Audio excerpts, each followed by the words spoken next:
வறட்சின்னா நிறைய பேருக்கு பிடிக்காது, ஆனா வறட்சியில தான் செழிப்பை இருக்கு. ஆமென்.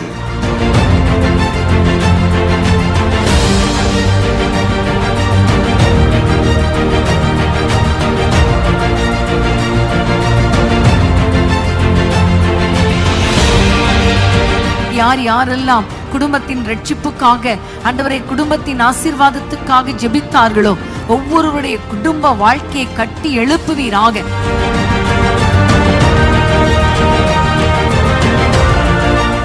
வீட்டுக்குள்ளே சமாதானத்தின் கதவுகள் திறக்கப்படுவதாக, ஒப்புரவாக்குதல் உண்டாவதாக, தேவனை நித்தமும் ஆராதிக்கிற வீடுகளாய் மாறுவதாக. என்னிடத்தில் வருகிறவனை நான் புறம்பே தள்ள மாட்டேன்.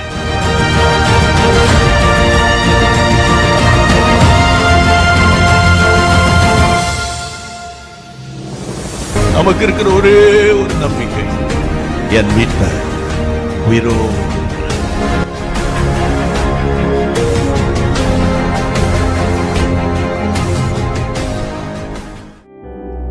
ஆண்டவராகிய இயேசு கிறிஸ்துவின் நாமத்தில் உங்கள் ஒவ்வொருவரையும் நாங்கள் அன்போடு இந்த மாலை வேளையில் வரவேற்கிறோம். மீண்டுமாக உங்கள் ஒவ்வொருவரையும் இந்த நேரலின் மூலமாக சந்திப்பதில் நாங்கள் மிகுந்த மகிழ்ச்சி அடைகிறோம். நம்ம எல்லாரும் இந்த மாலை வேளையில் ஆண்டவருடைய சமூகத்தை நோக்கி பார்ப்போம். ஆண்டவரே, உமக்கு நன்றி, உம்மை உயர்த்துகிறோம். மீண்டுமாக இந்த மாலை வேளைக்காக நன்றி. மீண்டுமாய் உம்முடைய சமூகத்தில் எங்களை அழைத்து வந்து உம்முடைய வார்த்தைகளை நீர் எங்களுக்கு கற்றுத்தரப்போகிறதற்காக நன்றி. பொழுதும் நாங்கள் உம்மை துதிக்க போகிறோம், ஜெபிக்க போகிறோம். ஆண்டவர், நீர் எங்களை ஒருமனப்படுத்தி நீர் எங்களை நடத்துவீராக. துதிக்கும் பொழுது துதிகளில் நீர் பிரியப்படுவீராக. ஜெபங்களை நீர் ஏற்றுக்கொள்வீராக.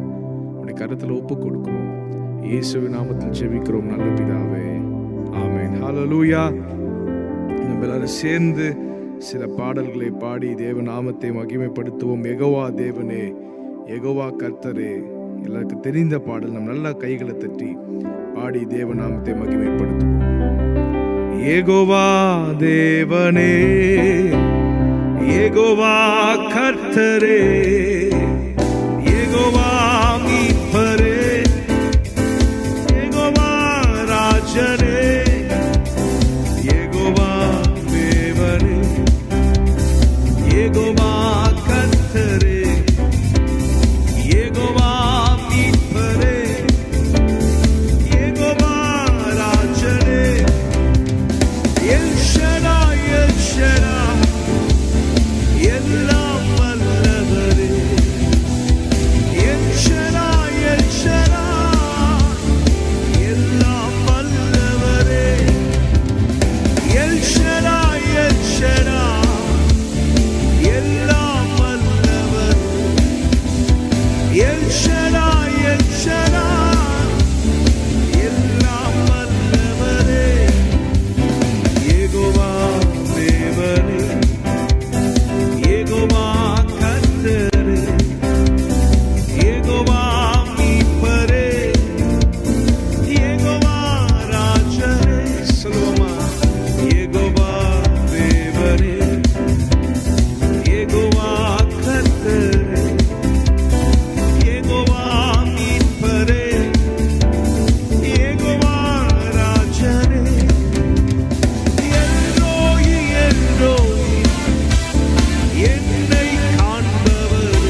எபினேசர் எபினேசர் இதுவரை உதவி நீ. One more time. Ebenezer Ebenezer இதுவரை உதவி நீ. எபினேசர் எபினேசர் இதுவரை உதவி நீ. யெகோவா யெகோவா தேவனே, யெகோவா கர்த்தரே, யெகோவா மீட்பரே, யெகோவா ராஜனே, யெகோவா தேவனே, யெகோவா கர்த்தரே, யெகோவா மீட்பரே, யெகோவா ராஜனே. ரோபேகா ரோபேகா ரோபேகா என் நோய்கள் நீக்கி. ரோபேகா ரோபேகா என் நோய்கள் நீக்கி. ரோபேகா ரோபேகா என் நோய்கள் நீக்கி. ஓ ரோபேகா ரோபேகா என் நோய்கள். L Shaddai El Shaddai El Shaddai சர்வ வல்லவரே. எல் ஷடாய் எல் ஷடாய் சர்வ வல்லவரே. எல் ஷடாய் எல் ஷடாய் சர்வ வல்லவரே. எல் ஷடாய் எல் ஷடாய் சர்வ வல்லவரே. யெகோவா தேவனே, யெகோவா கர்த்தரே, யெகோவா மீட்பரே, யெகோவா ராஜனே, யெகோவா தேவனே, யெகோவா கர்த்தரே, யெகோவா மீட்பரே, யெகோவா ராஜனே. எல்லோய் எல்லோய் என்னை காண்பவர். எல்லோய் எல்லோய் என்னை காண்பவரே. சொல்லுவோமா? எல்லோய் எல்லோய் என்னை காண்பவரே. எல்லோய் எல்லோய் என்னை. இன்னும் ஒரு முறை பாடுவோமா? எபினேசர் எபினேசர் எபினேசர் இதுவரை உதவி நீரே. எபினேசர் எபினேசர் இதுவரை உதவி நீ. எபினேசர் எபினேசர் இதுவரை உதவினாரே. நன்றி சொல்லி பாடுவோமா?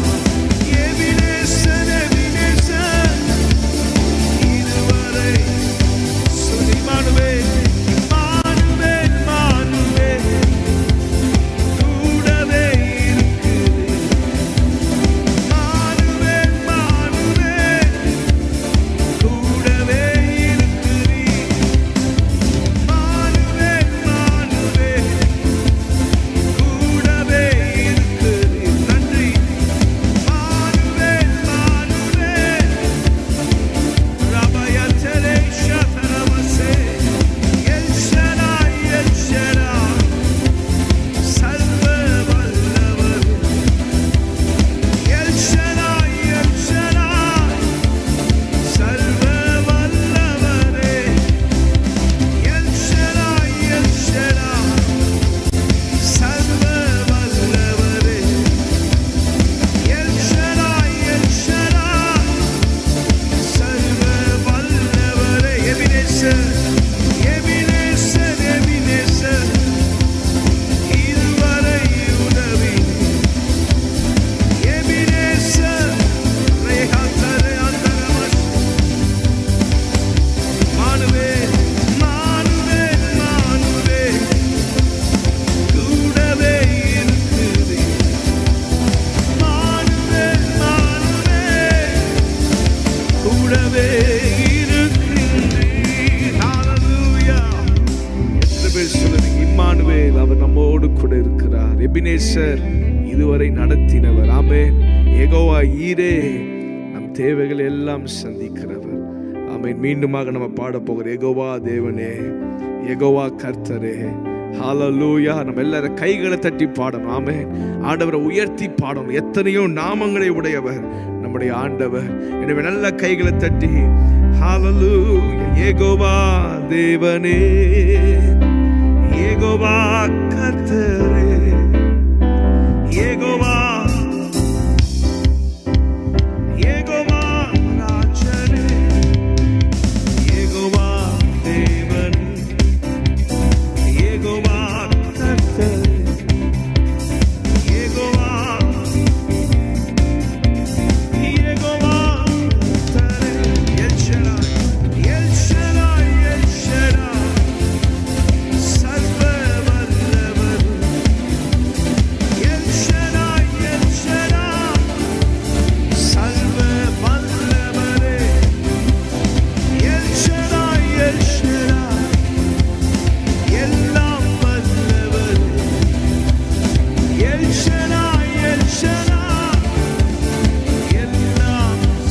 யெகோவா தேவனே, யெகோவா தேவனே, யெகோவா கர்த்தரே, யெகோவா மீட்பரே, யெகோவா ராஜனே, யெகோவா தேவன், யெகோவா கர்த்தரே, யெகோவா மீட்பரே, யெகோவா ராஜனே.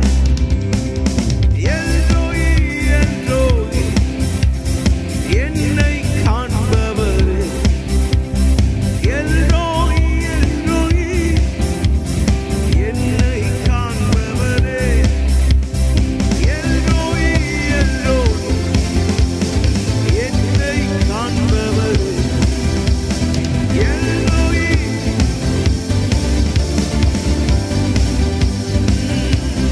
எல்ரோயி, எல்ரோயி, எல்ரோயி, என்னை காண்பவரே. எல்ரோயி, எல்ரோயி,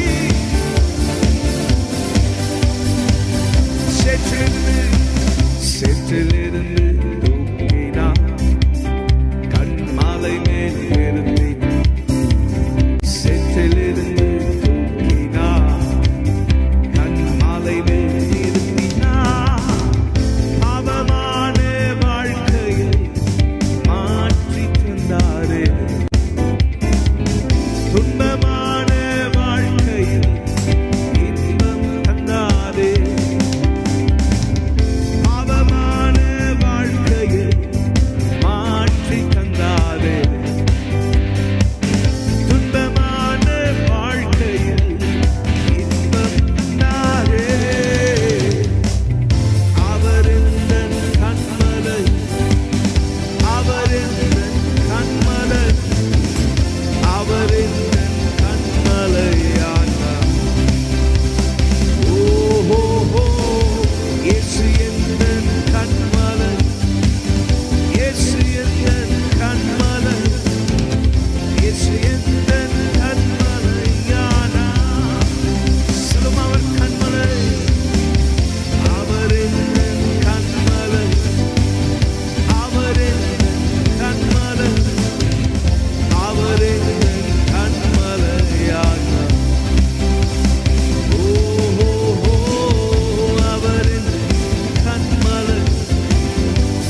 மகிமைப்படுத்துவோமா? அவர் நம் கண்மலை. ஆமென். அவர் நம்முடைய கண்மலை. எல்லாரும் கண்களை மூடி இயேசுவே நீர் என் கண்மலை. You are my rock, you are my fortress. நீங்க என் கோட்டை, என்னுடைய கண்மலை, என் தஞ்சமாயிருக்கிறீர். எல்லாரும் கைகளை உயர்த்தி சொல்லும், ஆண்டவரே நீர் என் மறைவிடம். சொல்லுங்க, you are my hiding place. எப்பொழுதெல்லாம் தீங்கு நம்மை நெருங்குகிறதோ அப்பொழுது இந்த மறைவிடத்தில் போய் நாம் தங்கிக் கொள்ளலாம். எப்பொழுதுமே நம்மை பாதுகாக்கிற கண்மலை, மறைவிடம். எல்லாரும் கைகளை உயர்த்தி சொல்லுங்க, இயேசுவே நீர் என் அடைக்கலம், என் பலன், ஆபத்து காலத்தில் அனுகூலமான துணையாக இருக்கிறீர். கைகளை உயர்த்தி சொல்லுங்க, அனுகூலமான துணையே. ஹல்லேலூயா. எப்பொழுதுமே எங்களுக்கு உதவி செய்கிற கண்மலையே, எங்களுக்கு ஒத்தாசை வரும் பர்வதமே, உம்மை ஆராதிக்கிறோம்னு சொல்லு. Oh, we lift your name. Jehovah தேவனே, சொல்லுங்க, உம்மை ஆராதிக்கிறோம். எல் ஷடாய், எல்லாம் வல்லவர். ஹல்லேலூயா. கண்மலையின் மறைவில் உள்ளங்கையின் நிழலில் கண்களின் கருவிழிகளை இம்மட்டும் காத்தீரே. கண்களின் கருவிழிகளை இம்மட்டும் காத்தீரே. கண்மலையின்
பரிசுத்தமுள்ளவரே உம்மை ஆராதிக்கிறோம். பரலோகத்தில் ஓயாமல் கேட்கிற சத்தம், சேனைகளின் கர்த்தர் பரிசுத்தர் பரிசுத்தர் என்பது இந்த மாலை வேளையில் நாமும் ஆண்டவரை பார்த்து சொல்லுமா, சேனைகளின் கர்த்தர் நீர் பரிசுத்தர், நீர் பரிசுத்தர், நீர் மாறாதவர். ஹalleluya ஷாலே தரபயாந்தர உம்மை போல் வேறொரு தெய்வமில்லை. நீரே நீர் மாத்திரமே. உம்மை போல் வேறொரு தெய்வமில்லை. நீரே நீர் மாத்திரமே. உம்மை போல் வேறொரு தெய்வமில்லை. நீரே நீர் மாத்திரமே. உம்மை போல் வேறொரு தெய்வமில்லை. நீரே நீர் மாத்திரமே. பரிசுத்தர் பரிசுத்தர் பரிசுத்தரே. பரிசுத்தர் பரிசுத்தர் பரிசுத்தரே. பரிசுத்தர் பரிசுத்தர் பரிசுத்தரே. பரிசுத்தர் பரிசுத்தர் பரிசுத்தரே. நீரே நீர் மாத்திரமே. நீரே நீர் மாத்திரமே. நீரே நீர் மாத்திரமே. நீரே நீர் மாத்திரமே. நீரே நீர் மாத்திரமே. நீரே நீர்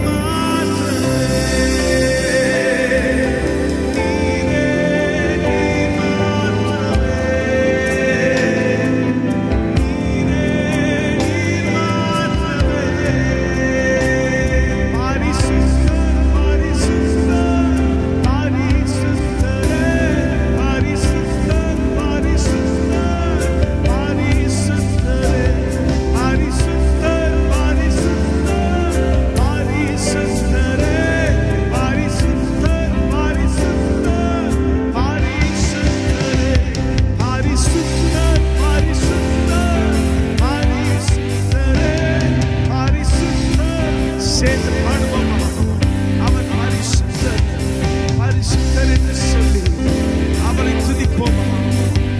ஓ பரிசுத்தர். நீரே நீர் மாத்திரமே.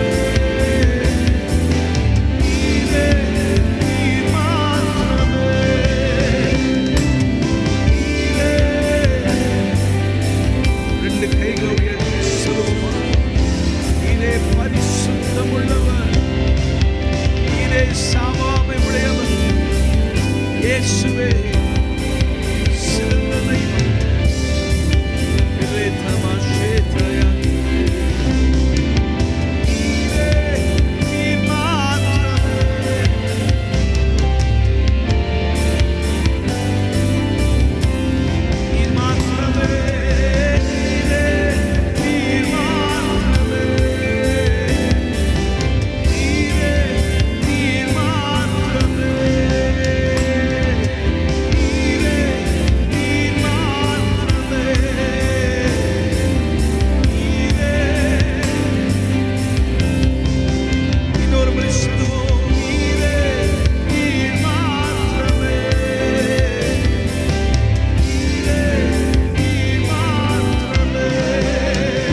விதத்திலும் நமக்கு துணையாயிருந்தாரே, அவரை போல வேறு யாருமே இல்லை. சொல்லுங்க, ஆண்டவரே, உம்மை போல் வேறு யாருமே இல்லை, உம்மை போல் வேறு ரட்சகர் இல்லை, உம்மை போல் ஒரு பரிசுத்தம் உள்ள தெய்வம் இல்லை. ஹalleluya, எங்களை நேசிக்கிற வேறு தெய்வம் இல்லை. சொல்லுங்க, ஆண்டவரே, நீர் பரிசுத்தம் உள்ளவர், நீர் உண்மை உள்ளவர். You are so unique. ஆமென். உம்மை போல ஒரு தெய்வம் இல்லை. கர்த்தாவே, தேவர்களில் உமக்கு ஒப்பானவர் யார்?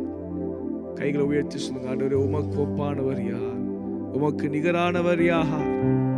ஹalleluya.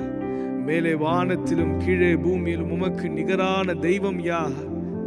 உம்மையே நாங்கள் உயர்த்துகிறோம். உம்மையே நாங்கள் உயர்த்துகிறோம்.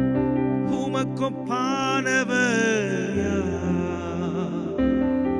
உமக்கு ஒப்பானவர் யார்? உமக்கு ஒப்பானவர் யார்? உமக்கு ஒப்பானவர் யார்? வானத்திலும் பூமியிலும் உமக்கு ஒப்பானவர்.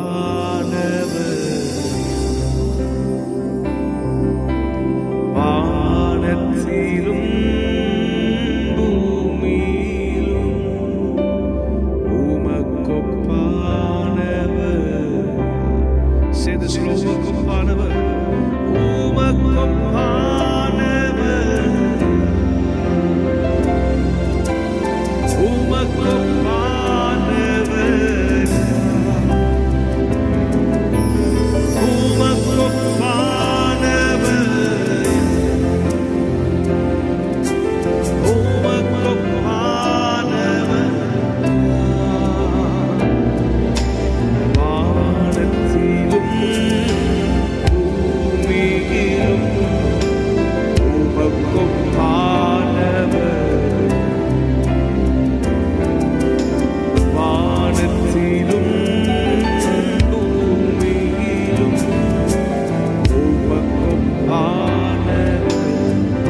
தகப்பனே இயேசு நீரே கைவிடாதவரே என் பாச தகப்பனே நல்ல தகப்பனே என் நல்ல தகப்பனே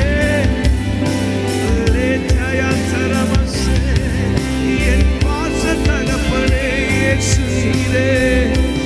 இன்னொரு முறை சொல்லுவோமா? என் நல்ல தகப்பனே இயேசு நீரே. ஓ நன்றி அப்பா. இன்னொரு முறை சொல்லுவோம்.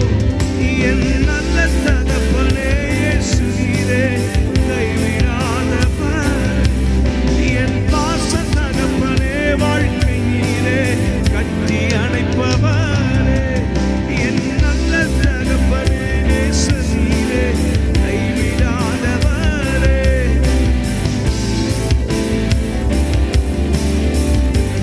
அணைப்பவரே என் நல்ல தகப்பனே இயேசு நீரே கைவிடாதவரே என் பாச தகப்பனே வாழ்க்கை நீரே. அவரே நம்முடைய வாழ்க்கை. எத்தனை பேர் இந்த மாலை வேளையில சொல்றீங்க, ஆண்டவரே நீர் என் வாழ்க்கை, நீர் என்னுடைய வாழ்க்கை. ஹல்லேலூயா. வேதத்தில் எழுதப்பட்டிருக்கிறது, கிறிஸ்துவனோடு நான் சிலுவையில் அறையப்பட்டேன், இனி என்னுள் வாழ்கிறது நான் அல்ல, எனக்குள் வாழ்கிறது இயேசு. ஆமென். அந்த வசனத்துக்கு அர்த்தம் என்ன தெரியுமா? இனி வாழ்கிறது நான் அல்ல, என்னில் வாழ்வது இயேசு அப்படின்னா, ஆமென், என் வாழ்க்கையே இனி இயேசுவுடைய கையில, என் வாழ்க்கையே இயேசுதான், அவருக்காகவே நான் வாழ்கிறேன். இந்த மாலை வேளையில நம்ம எல்லாரும் அர்ப்பணித்து சொல்லலாம், ஆண்டவரே இனி என்னில் வாழ்வது நான் அல்ல, நீரே என்னில் வாழ்கிறீர். கைகளை உயர்த்தி சொல்லுவோமா? இந்த புரிதல் இல்லாததுனால தான் தவறான காரியங்களை பார்க்கிறோம், தவறான காரியங்களை பேசுகிறோம், கேட்கிறோம். இந்த மாலை வேளையில் அப்படியே கைகளை உயர்த்தி சொல்லும், ஆண்டவரே நீர் என்னில் வாழ்கிறீர், நீர் என்னில் வாழ்கிறீர், நீரே என்னுடைய வாழ்க்கை. ஆமென். உம்முடைய சித்தத்தின்படி செய்வதே என்னுடைய போஜனம். அதான் இயேசு கிறிஸ்து சொன்னார், பிதாவுடைய சித்தத்தை செய்வதே என்னுடைய அனுதின போஜனமா இருக்கிறது என்று. இந்த மாலை வேளையில் சொல்லுங்க, ஆண்டவரே it's not me, it's you. நீரே என்னில் வாழ்கிறீர், நீரே என்னில் இருக்கிறீர், நீரே என்னை நடத்துகிறவர், நீரே என் வாழ்க்கை. எல்லாரும் கைகளை உயர்த்தி ஒரு அர்ப்பணிப்போடு சொல்லுவோமா? இன்னைக்கு ஆண்டவர் சமூகத்தில் சொல்லுவோமா? ஹல்லேலூயா. ஆண்டவர் நமக்குள் இருக்கிறார் என்பதை மறந்து சில நேரத்தில் உலக பிரகாரமாய் நாம் வாழ்கிறோமே, உலகத்துக்கு உரியவைகளை நாம் சிந்திக்கிறோமே, உலகத்திற்கு ஒத்த வேஷத்தை நாம் தரிக்கிறோமே. இந்த மாலை வேளையில் சொல்லுங்க, ஆண்டவரே நீர் என் வாழ்க்கை, நீரே என்னில் வாழ்கிறவர், ஆமென், நீரே என்னுக்குள் ஜீவிக்கிறவர். ஆமென். எனவே நான் பரிசுத்தமாய் ஜீவிக்கணுமே, நான் உமக்கு பிரியமான வாழ்க்கையை வாழணுமே. கைகளை உயர்த்தி ஜெபிக்கலாமா எல்லாரும்? நான் உமக்கு பிரியமாய் வாழணுமே, உங்களை பிரீதிப்படுத்துகிற ஒரு வாழ்க்கையை நான் வாழணுமே, உங்களை சந்தோஷப்படுத்துகிற ஒரு வாழ்க்கை, உங்களுடைய இருதயத்திற்கு ஏற்றவனாய் நான் இருக்கணுமே. ஹல்லேலூயா. தாவீதை குறித்து ஆண்டவர் சொன்ன சாட்சி, இவன் என் இருதயத்திற்கு ஏற்றவன். இருதயத்துக்கு ஏற்றவனாய் இருந்ததுனால தான் சவுலை தள்ளி தாவீதை ராஜாவாக்கினார். தாவீது தான் சொல்லுகிற எல்லாவற்றையும் செய்வார் என்ற நம்பிக்கையோடு தாவீதை அரியணையில் உட்கார வைத்த தேவன். இந்த மாலை வேளையில நீங்க சொல்லுங்க, ஆண்டவரே நான் உமக்கு பிரியமானதை செய்யணும், ஆண்டவரே உம்முடைய இருதயத்திற்கு ஏற்றவனா நான் இருக்கணும், ஆண்டவர் ஏற்றவளா இருக்கணும், ஆண்டவரே. எல்லாரும் ஜெபிப்போமா? இனி வாழ்வது நீர், நான் என்னில் வாழவில்லை, எனக்காக நான் வாழல, எனக்காக நான் ஜீவிக்கல, உமக்காகவே நான் வாழ்கிறேன். சொல்ல, உமக்காகவே நான் வாழ்கிறேன். ஒரு ஜபமா எல்லாரும் சொல்லுவோம், உமக்காகவே நான் வாழ்கிறேன். எத்தனையோ நன்மைகள் எனக்கு செய்தீங்களா ஆண்டவரே, எனக்காக ஜீவனையே தந்தீங்களா ஆண்டவரே, நான் உமக்காக வாழ்வேன். வாழ்ந்தாலும் உம்மோடுதான், மரித்தாலும் உம்மோடுதான், நான் வாழ்ந்தாலும் இயேசுவுக்கா, மரித்தாலும் இயேசுவுக்கா, வாழ்ந்தாலும் உம்மோடுதான். சொல்லுவோம், மரித்தாலும்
சிலுவையில் அறையப்பட்டிருக்கிறேன், ஆயினும் பிழைத்திருக்கிறேன். இனி நான் அல்ல, கிறிஸ்துவே எனக்குள் பிழைத்திருக்கிறார். சொல்லுங்க, ஆண்டவரே உமக்காகவே என்னை தருகிறேன், உம்மை போல் நான் மாற. ஆண்டவரே பாடுவோமா? உம்மை போல் என்னையும் மாற்றும் ஐயா, உமக்காகவே வாழ்நாளும் வாழ்நாளும் ஓடுதான், மறித்தாலும் ஓடுதான். நான் வாழ்ந்தாலும் இயேசுவுக்காய், மறித்தாலும்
இயேசுவின் நாமத்தில் துதிக்கிறோம் நல்ல பிதாவே.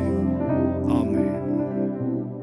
1 கொரிந்தியர் 10ஆம் அதிகாரம் 11ஆம் வசனத்தை ஒருவர் வாசிக்க கேட்போமா? 1 கொரிந்தியர் 10ஆம் அதிகாரம் 11ஆம் வசனம். இவைகள் எல்லாம் திருஷ்டாந்தங்களாக அவர்களுக்கு சம்பவித்தது, உலகத்தின் முடிவு காலத்தில் உள்ள நமக்கு எச்சரிப்பு உண்டாகும்படி எழுதப்பட்டும் இருக்கிறது. ஆமென். வேதத்துல நிறைய காரியங்கள் திருஷ்டாந்தங்களாக கதைகளைப் போல ஒரு சம்பவம் போல எழுதப்பட்டிருக்கிறது. ஆனால் உலகத்தின் முடிவு காலத்தில் வாழ்ந்து கொண்டிருக்கிற நமக்கு அவை ஒரு எச்சரிப்பு உண்டாக்கத்தக்கதாக எழுதப்பட்டிருக்கிறது என்று வேதம் சொல்லுகிறது.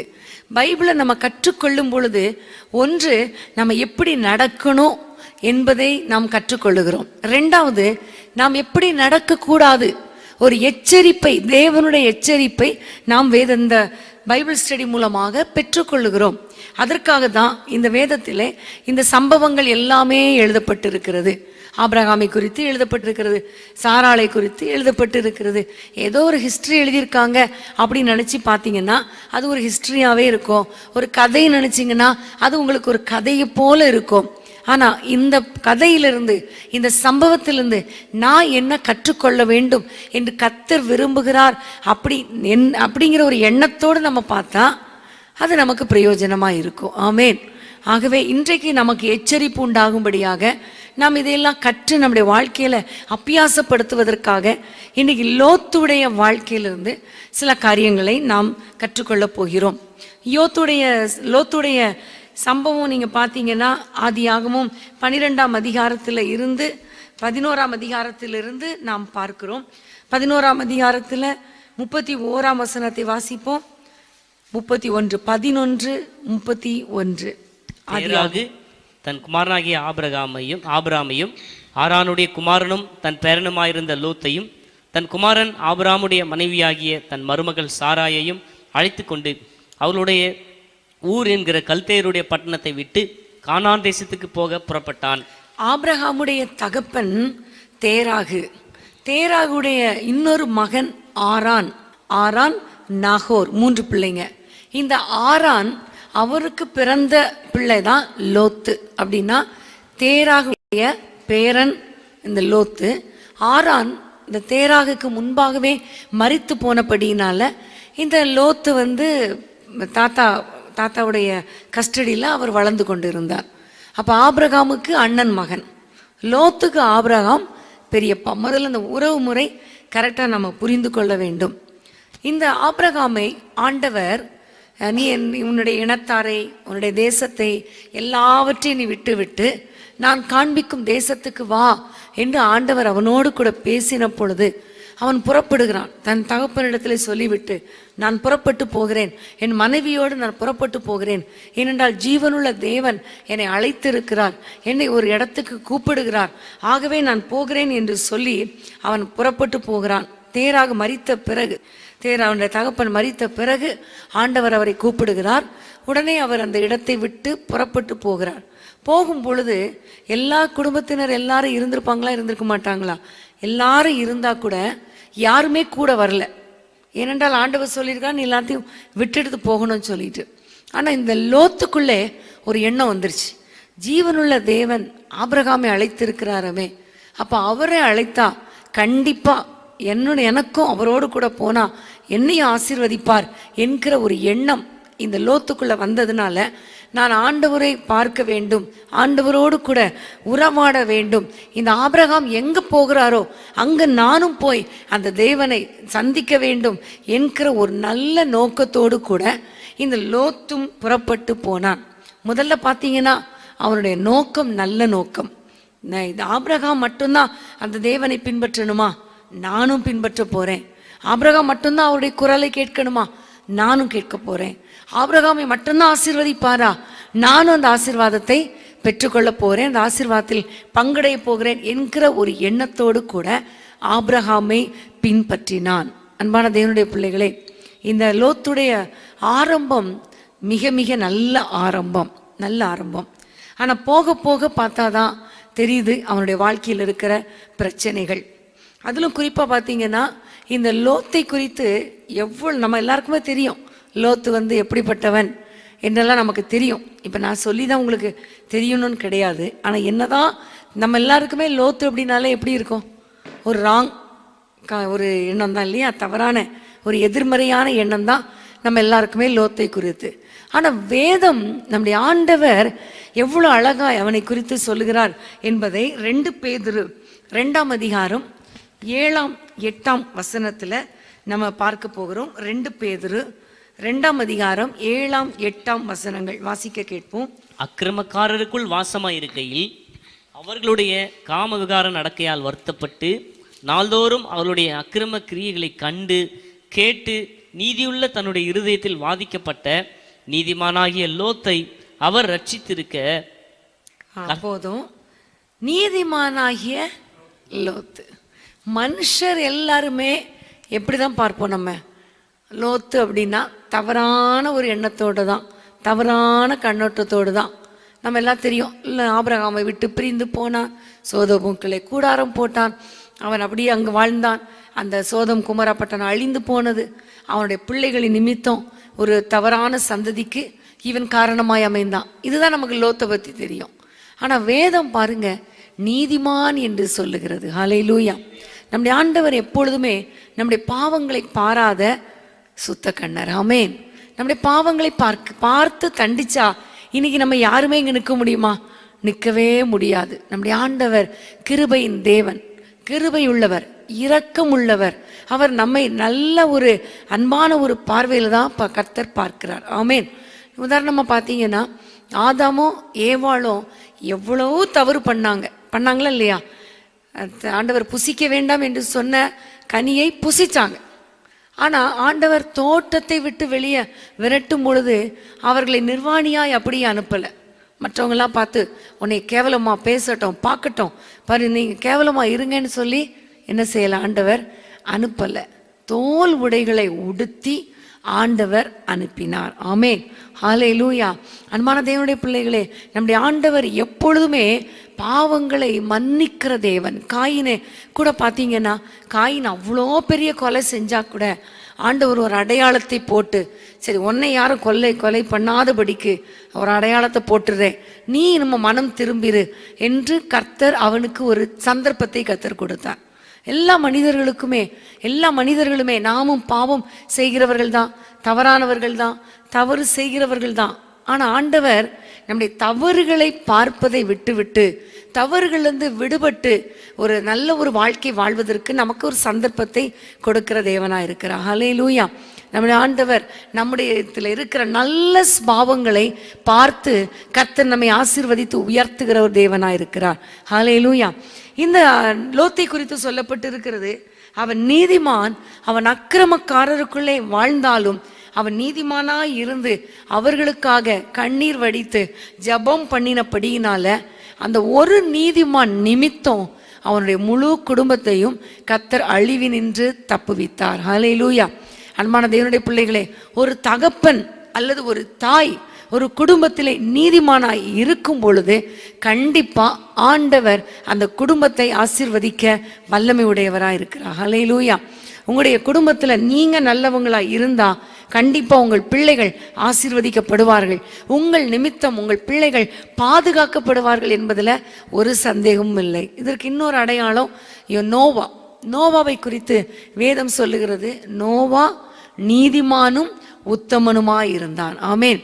ஒரு நீதிமானின் நிமித்தம் அவனுடைய முழு குடும்பத்தையும் ஆண்டவர் ஒரு பேழைக்குள்ளே வைத்து ஜல பிரளயத்தில் அழிந்து போகாதபடிக்கு கர்த்தர் பாதுகாத்தார். ஆமென். இன்னைக்கு நீங்கள் ஆண்டவரிடத்தில் சொல்ல வேண்டிய காரியம், ஆண்டவரே என்னை ஒரு நீதிமானாய் வாழும்படி அர்ப்பணிக்கிறேன். ஆண்டவரே, இந்த உலகத்தில் நீதிமான் என்றால் அதுக்கு ஆண்டவர் அழகா டெஃபினிஷன் கொடுக்குறாரு. அக்கிரமக்காரருக்குள்ளே வாழ்ந்தாலும் அந்த அக்கிரமத்தை நம்ம ஒட்டக்கூடாது. ஆனால் அந்த அக்கிரமம் செய்கிற மனிதர்களுக்காக என்ன செய்ய வேண்டும்? கண்ணீர் வடித்து ஜெபிக்க வேண்டும். இந்த குணம் எப்படி பாருங்க, ஆபிரகாம் அப்படிப்பட்ட மனிதன். ஆபிரகாம் சோதோம் குமாரா பட்டணத்துக்காக அழுது அழுது அழுது அழுது கண்ணீர் வடித்து ஜெபித்த ஒரு தேவ மனிதன். ஆபிரகாமோடு கூட இருந்த நாட்களில் நான் நினைக்கிறேன் இந்த லோத்தும் அவனுடைய சுபாவங்களை கற்றுக்கொண்டான். ஆமேன். அன்பான தேவனுடைய பிள்ளைகளே, நம்மை குறித்து ஆண்டவர் நீதிமான் என்று சொல்லப்பட வேண்டுமானால் நம்ம என்ன செய்யணும்? என்ன செய்யணும்? ஜெபிக்கணும். யாருக்காக? அக்கிரமத்தில் பாவத்தில் வாழ்ந்து கொண்டிருக்கிற மக்களுக்காக ஜெபிக்கணும். இன்னைக்கு நம்ம என்ன சொல்லுவோம் தெரியுமா? யாராவது ஒருவருக்கு ஒரு பிரச்சனை வந்துருச்சுன்னா எனக்கு அப்பவே தெரியும், அவன் குடிச்சிட்டு அலையும் போதே சீக்கிரம் சாவ போறான்னு தெரியும், அவன் வீட்டில் சண்டை போடும்போதே தெரியும் குடும்பம் பிரிய போகுதுன்னு தெரியும். இப்படிதான் நம்ம சொல்லுவோம். ஆனால் அப்படி இல்லை. ஆண்டவரே இந்த குடும்பத்தில் ஒரு ரட்சிப்பை தாரும், இந்த குடும்பத்தில் ஒரு சமாதானத்தை தாரும். வாலிப பிள்ளைகள்லாம் தவறான பாதையில் போகிறாங்கன்னா அது போட்டோம், இதுக்கு அடங்காது அப்படி சொல்லக்கூடாது. ஆண்டவரே அவர்களை ரட்சியும், அந்த பிள்ளைகளை ரட்சியும் என்று நம்ம பாரத்தோடு ஜெபிக்கும் பொழுது கர்த்தர் நம்ம குறித்து கர்த்தர் சொல்லுவார், நீதிமான் என்று சொல்லுவார். ஆமேன். ஆபிரகாமை குறித்து நான் உங்களுக்கு சொன்னேன். ஆபிரகாமை குறித்து கர்த்தர் ஒரு சாட்சி சொன்னார். நீங்க சொல்லுங்க பார்க்கலாம், என்ன சொன்னார் ஆபிரகாமை குறித்து? இவன் தீர்க்கதரிசி சொன்னாரா இல்லையா? தீர்க்கதரிசி என்று கர்த்தர் சொன்னார். அவன் தீர்க்கதரிசி. காரணம், சத்துருக்களுக்காக ஜெபிக்கிற ஒரு மனிதன் தீர்க்கதரிசி என்று சொன்னார். அபிமெலேக்கை பார்த்து சொல்லுகிறார், நீ பாவம் செய்யாதபடிக்கு உன்னை தடுத்தேன், நீ ஆபிரகாம் உனக்காக ஜெபம் பண்ணுவான், அவன் ஒரு தீர்க்கதரிசி. ஹல்லேலூயா. நீ லோத்தை குறித்து சொல்லுகிறார் ஆண்டவர், அவன் ஒரு நீதிமான். காரணம், அவன் அக்கிரமக்காரருக்காக கண்ணீர் வடித்து ஜெபிக்கிற ஒரு மனிதன். இன்னைக்கு ஆண்டவரை பார்த்து நம்ம இதை கற்றுக்கொள்கிறோம். இன்னையிலிருந்து நம்முடைய ஜெபம் கொஞ்சம் மாறணும். சரியா? மாறினாதான் நம்ம ஒரு நீதிமானாய் மாற முடியும். இல்லை நான் நீதிமான் அப்படி சொல்றதுல அர்த்தம் இல்லை. இன்னைக்கு ஒரு தவறான உபதேசம் வந்திருக்கிறது. நான் நீதிமான் சொல்லிட்டே நீ நீதிமானா இருந்துருவ. அது எப்படி? சிந்தையில பாவம் இருந்தா எப்படி நீதிமானா இருக்க முடியும்? இருதயத்துல பாவம் இருந்தா எப்படி நீதிமானாய் வாழ முடியும்? வாயில சொல்றதுனால என்ன பிரயோஜனம்? சிகரெட்லாம் குடிச்சிட்டு தம் அடிச்சிட்டு குடிச்சிட்டு நான் நீதிமான் சொன்னா நீதிமானா? இல்லையே. அன்பான தேவனுடைய பிள்ளைகளே, உங்களுடைய வாழ்க்கையில மற்றவர்களுடைய அக்கிரமம் செய்கிற மக்களுக்காக பாவத்தில் ஐயோ அவங்க மரித்து போயிடக்கூடாதே என்பதற்காக எந்த அளவுக்கு நீங்க பாரத்தோடு ஜெபிக்கிறீங்களோ நீங்க தான் நீதிமான். ஆமேன். ஹல்லேலூயா. அப்போ இந்த லோத்துடைய வாழ்க்கையில தேவனை பின்பற்றினான், ஆபிரகாமோடு இணைந்து நீதிமானா இருந்தான், அக்கிரமக்காரருக்காக ஜெபித்தான். அடுத்தது நீங்க பாத்தீங்கன்னா ஆதியாகமம் 19ஆம் அதிகாரம் 1 முதல் வசனத்தை வாசிங்க. 19:1. அந்த 2 தூதரும் சாயங்காலத்திலே சோதோமுக்கு வந்தார்கள். லோத்து சோதோமின் வாசலிலே உட்கார்ந்திருந்தான். அவர்களை கண்டு லோத்து எழுந்து எதிர்கொண்டு தரை மட்டும் குனிந்து, ஆண்டவன்மார்களே, அடியேனுடைய வீட்டு முகமாய் நீங்கள் திரும்பி உங்கள் கால்களை கழுவி ராத்தங்கி காலையில் எழுந்து பிரயாணப்பட்டு போகலாம் என்றான். பாருங்க, வருந்தி கேட்டுக்கொண்டான். 3 தூதர்கள் அங்க வர்றாங்க. 2 தூதர்கள் அங்க சோதோமுக்கு நேரா வர்றாங்க. அவர்களை பார்த்த உடனே லோத்து எழுந்து போய், ஆண்டவர்மார்களே எங்க வீட்டுக்கு வாங்க, எங்க வீட்டுல வந்து ராத்தங்குங்க, நல்லா சாப்பிட்டுட்டு போங்க. இதுல இருந்து நமக்கு நல்லா தெரியுது, அந்நியரை உபசரிக்கிற இதுல ரொம்ப ஒரு நல்ல ஒரு குணத்தை இது லோத்து பெற்றிருந்தான். அன்பான தேவனுடைய பிள்ளைகளே, உங்க வாழ்க்கையில கூட ஒவ்வொரு நாளும் நம்முடைய வாழ்க்கையில மற்றவங்களை நம்ம நேசிக்கணும், மற்றவர்களுக்கு உபசரிக்கணும். குறிப்பா அந்நியரை உபசரிக்க நாடுங்கள் என்று வேதம் சொல்லுகிறது. இதனால அநேகர் அறியாமல் தேவதூதரை கூட உபசரித்ததுண்டு. அப்போ நம்முடைய வாழ்க்கையில நம்முடைய அந்நியரை உபசரிக்கிற ஒரு குணத்துல லோத்தை போல நம்ம அந்த குணத்துல பெருக வேண்டும் என்பதை ஆண்டவர் விரும்புகிறார். அடுத்ததாக பார்த்தீங்கன்னா அந்த அதே 19ஆம் அதிகாரம் 4ஆம் வசனத்திலிருந்து 8ஆம் வசனம் வரைக்கும் நீங்க வீட்டுல போய் வாசித்து பார்த்தீங்கன்னா, அந்த ராத்தங்க வந்து அந்த 2 தூதர்கள் வீட்டுல விருந்து சாப்பிட்டுட்டு தூங்குற நேரத்துல அந்த சோதோமின் பட்டணத்து மக்கள் இந்த 2 மனிதர்கள் லோத்து வீட்டுல தங்கி இருக்கிறதை அறிந்து அந்த வீட்டை சுற்றி வளைந்து கொண்டார்கள். அவர்கள் 2 பேரையும் அழைத்து கொண்டு வெளியே அனுப்பு, அவர்களோடு கூட நாங்கள் தவறான உறவு கொள்ள வேண்டும் என்று மிகவும் பாரத்தோடு வருந்தி கேட்டுக்கொண்டார்கள், போராடி கேட்டுக்கொண்டார்கள். உண்மையிலேயே சோதோமின் பாவம் என்றாலே அதை குறித்து சொல்லப்பட்டிருக்கிறது, ஆண்களோடு ஆண்கள் அந்த தவறான உறவு செய்கிறது தான்.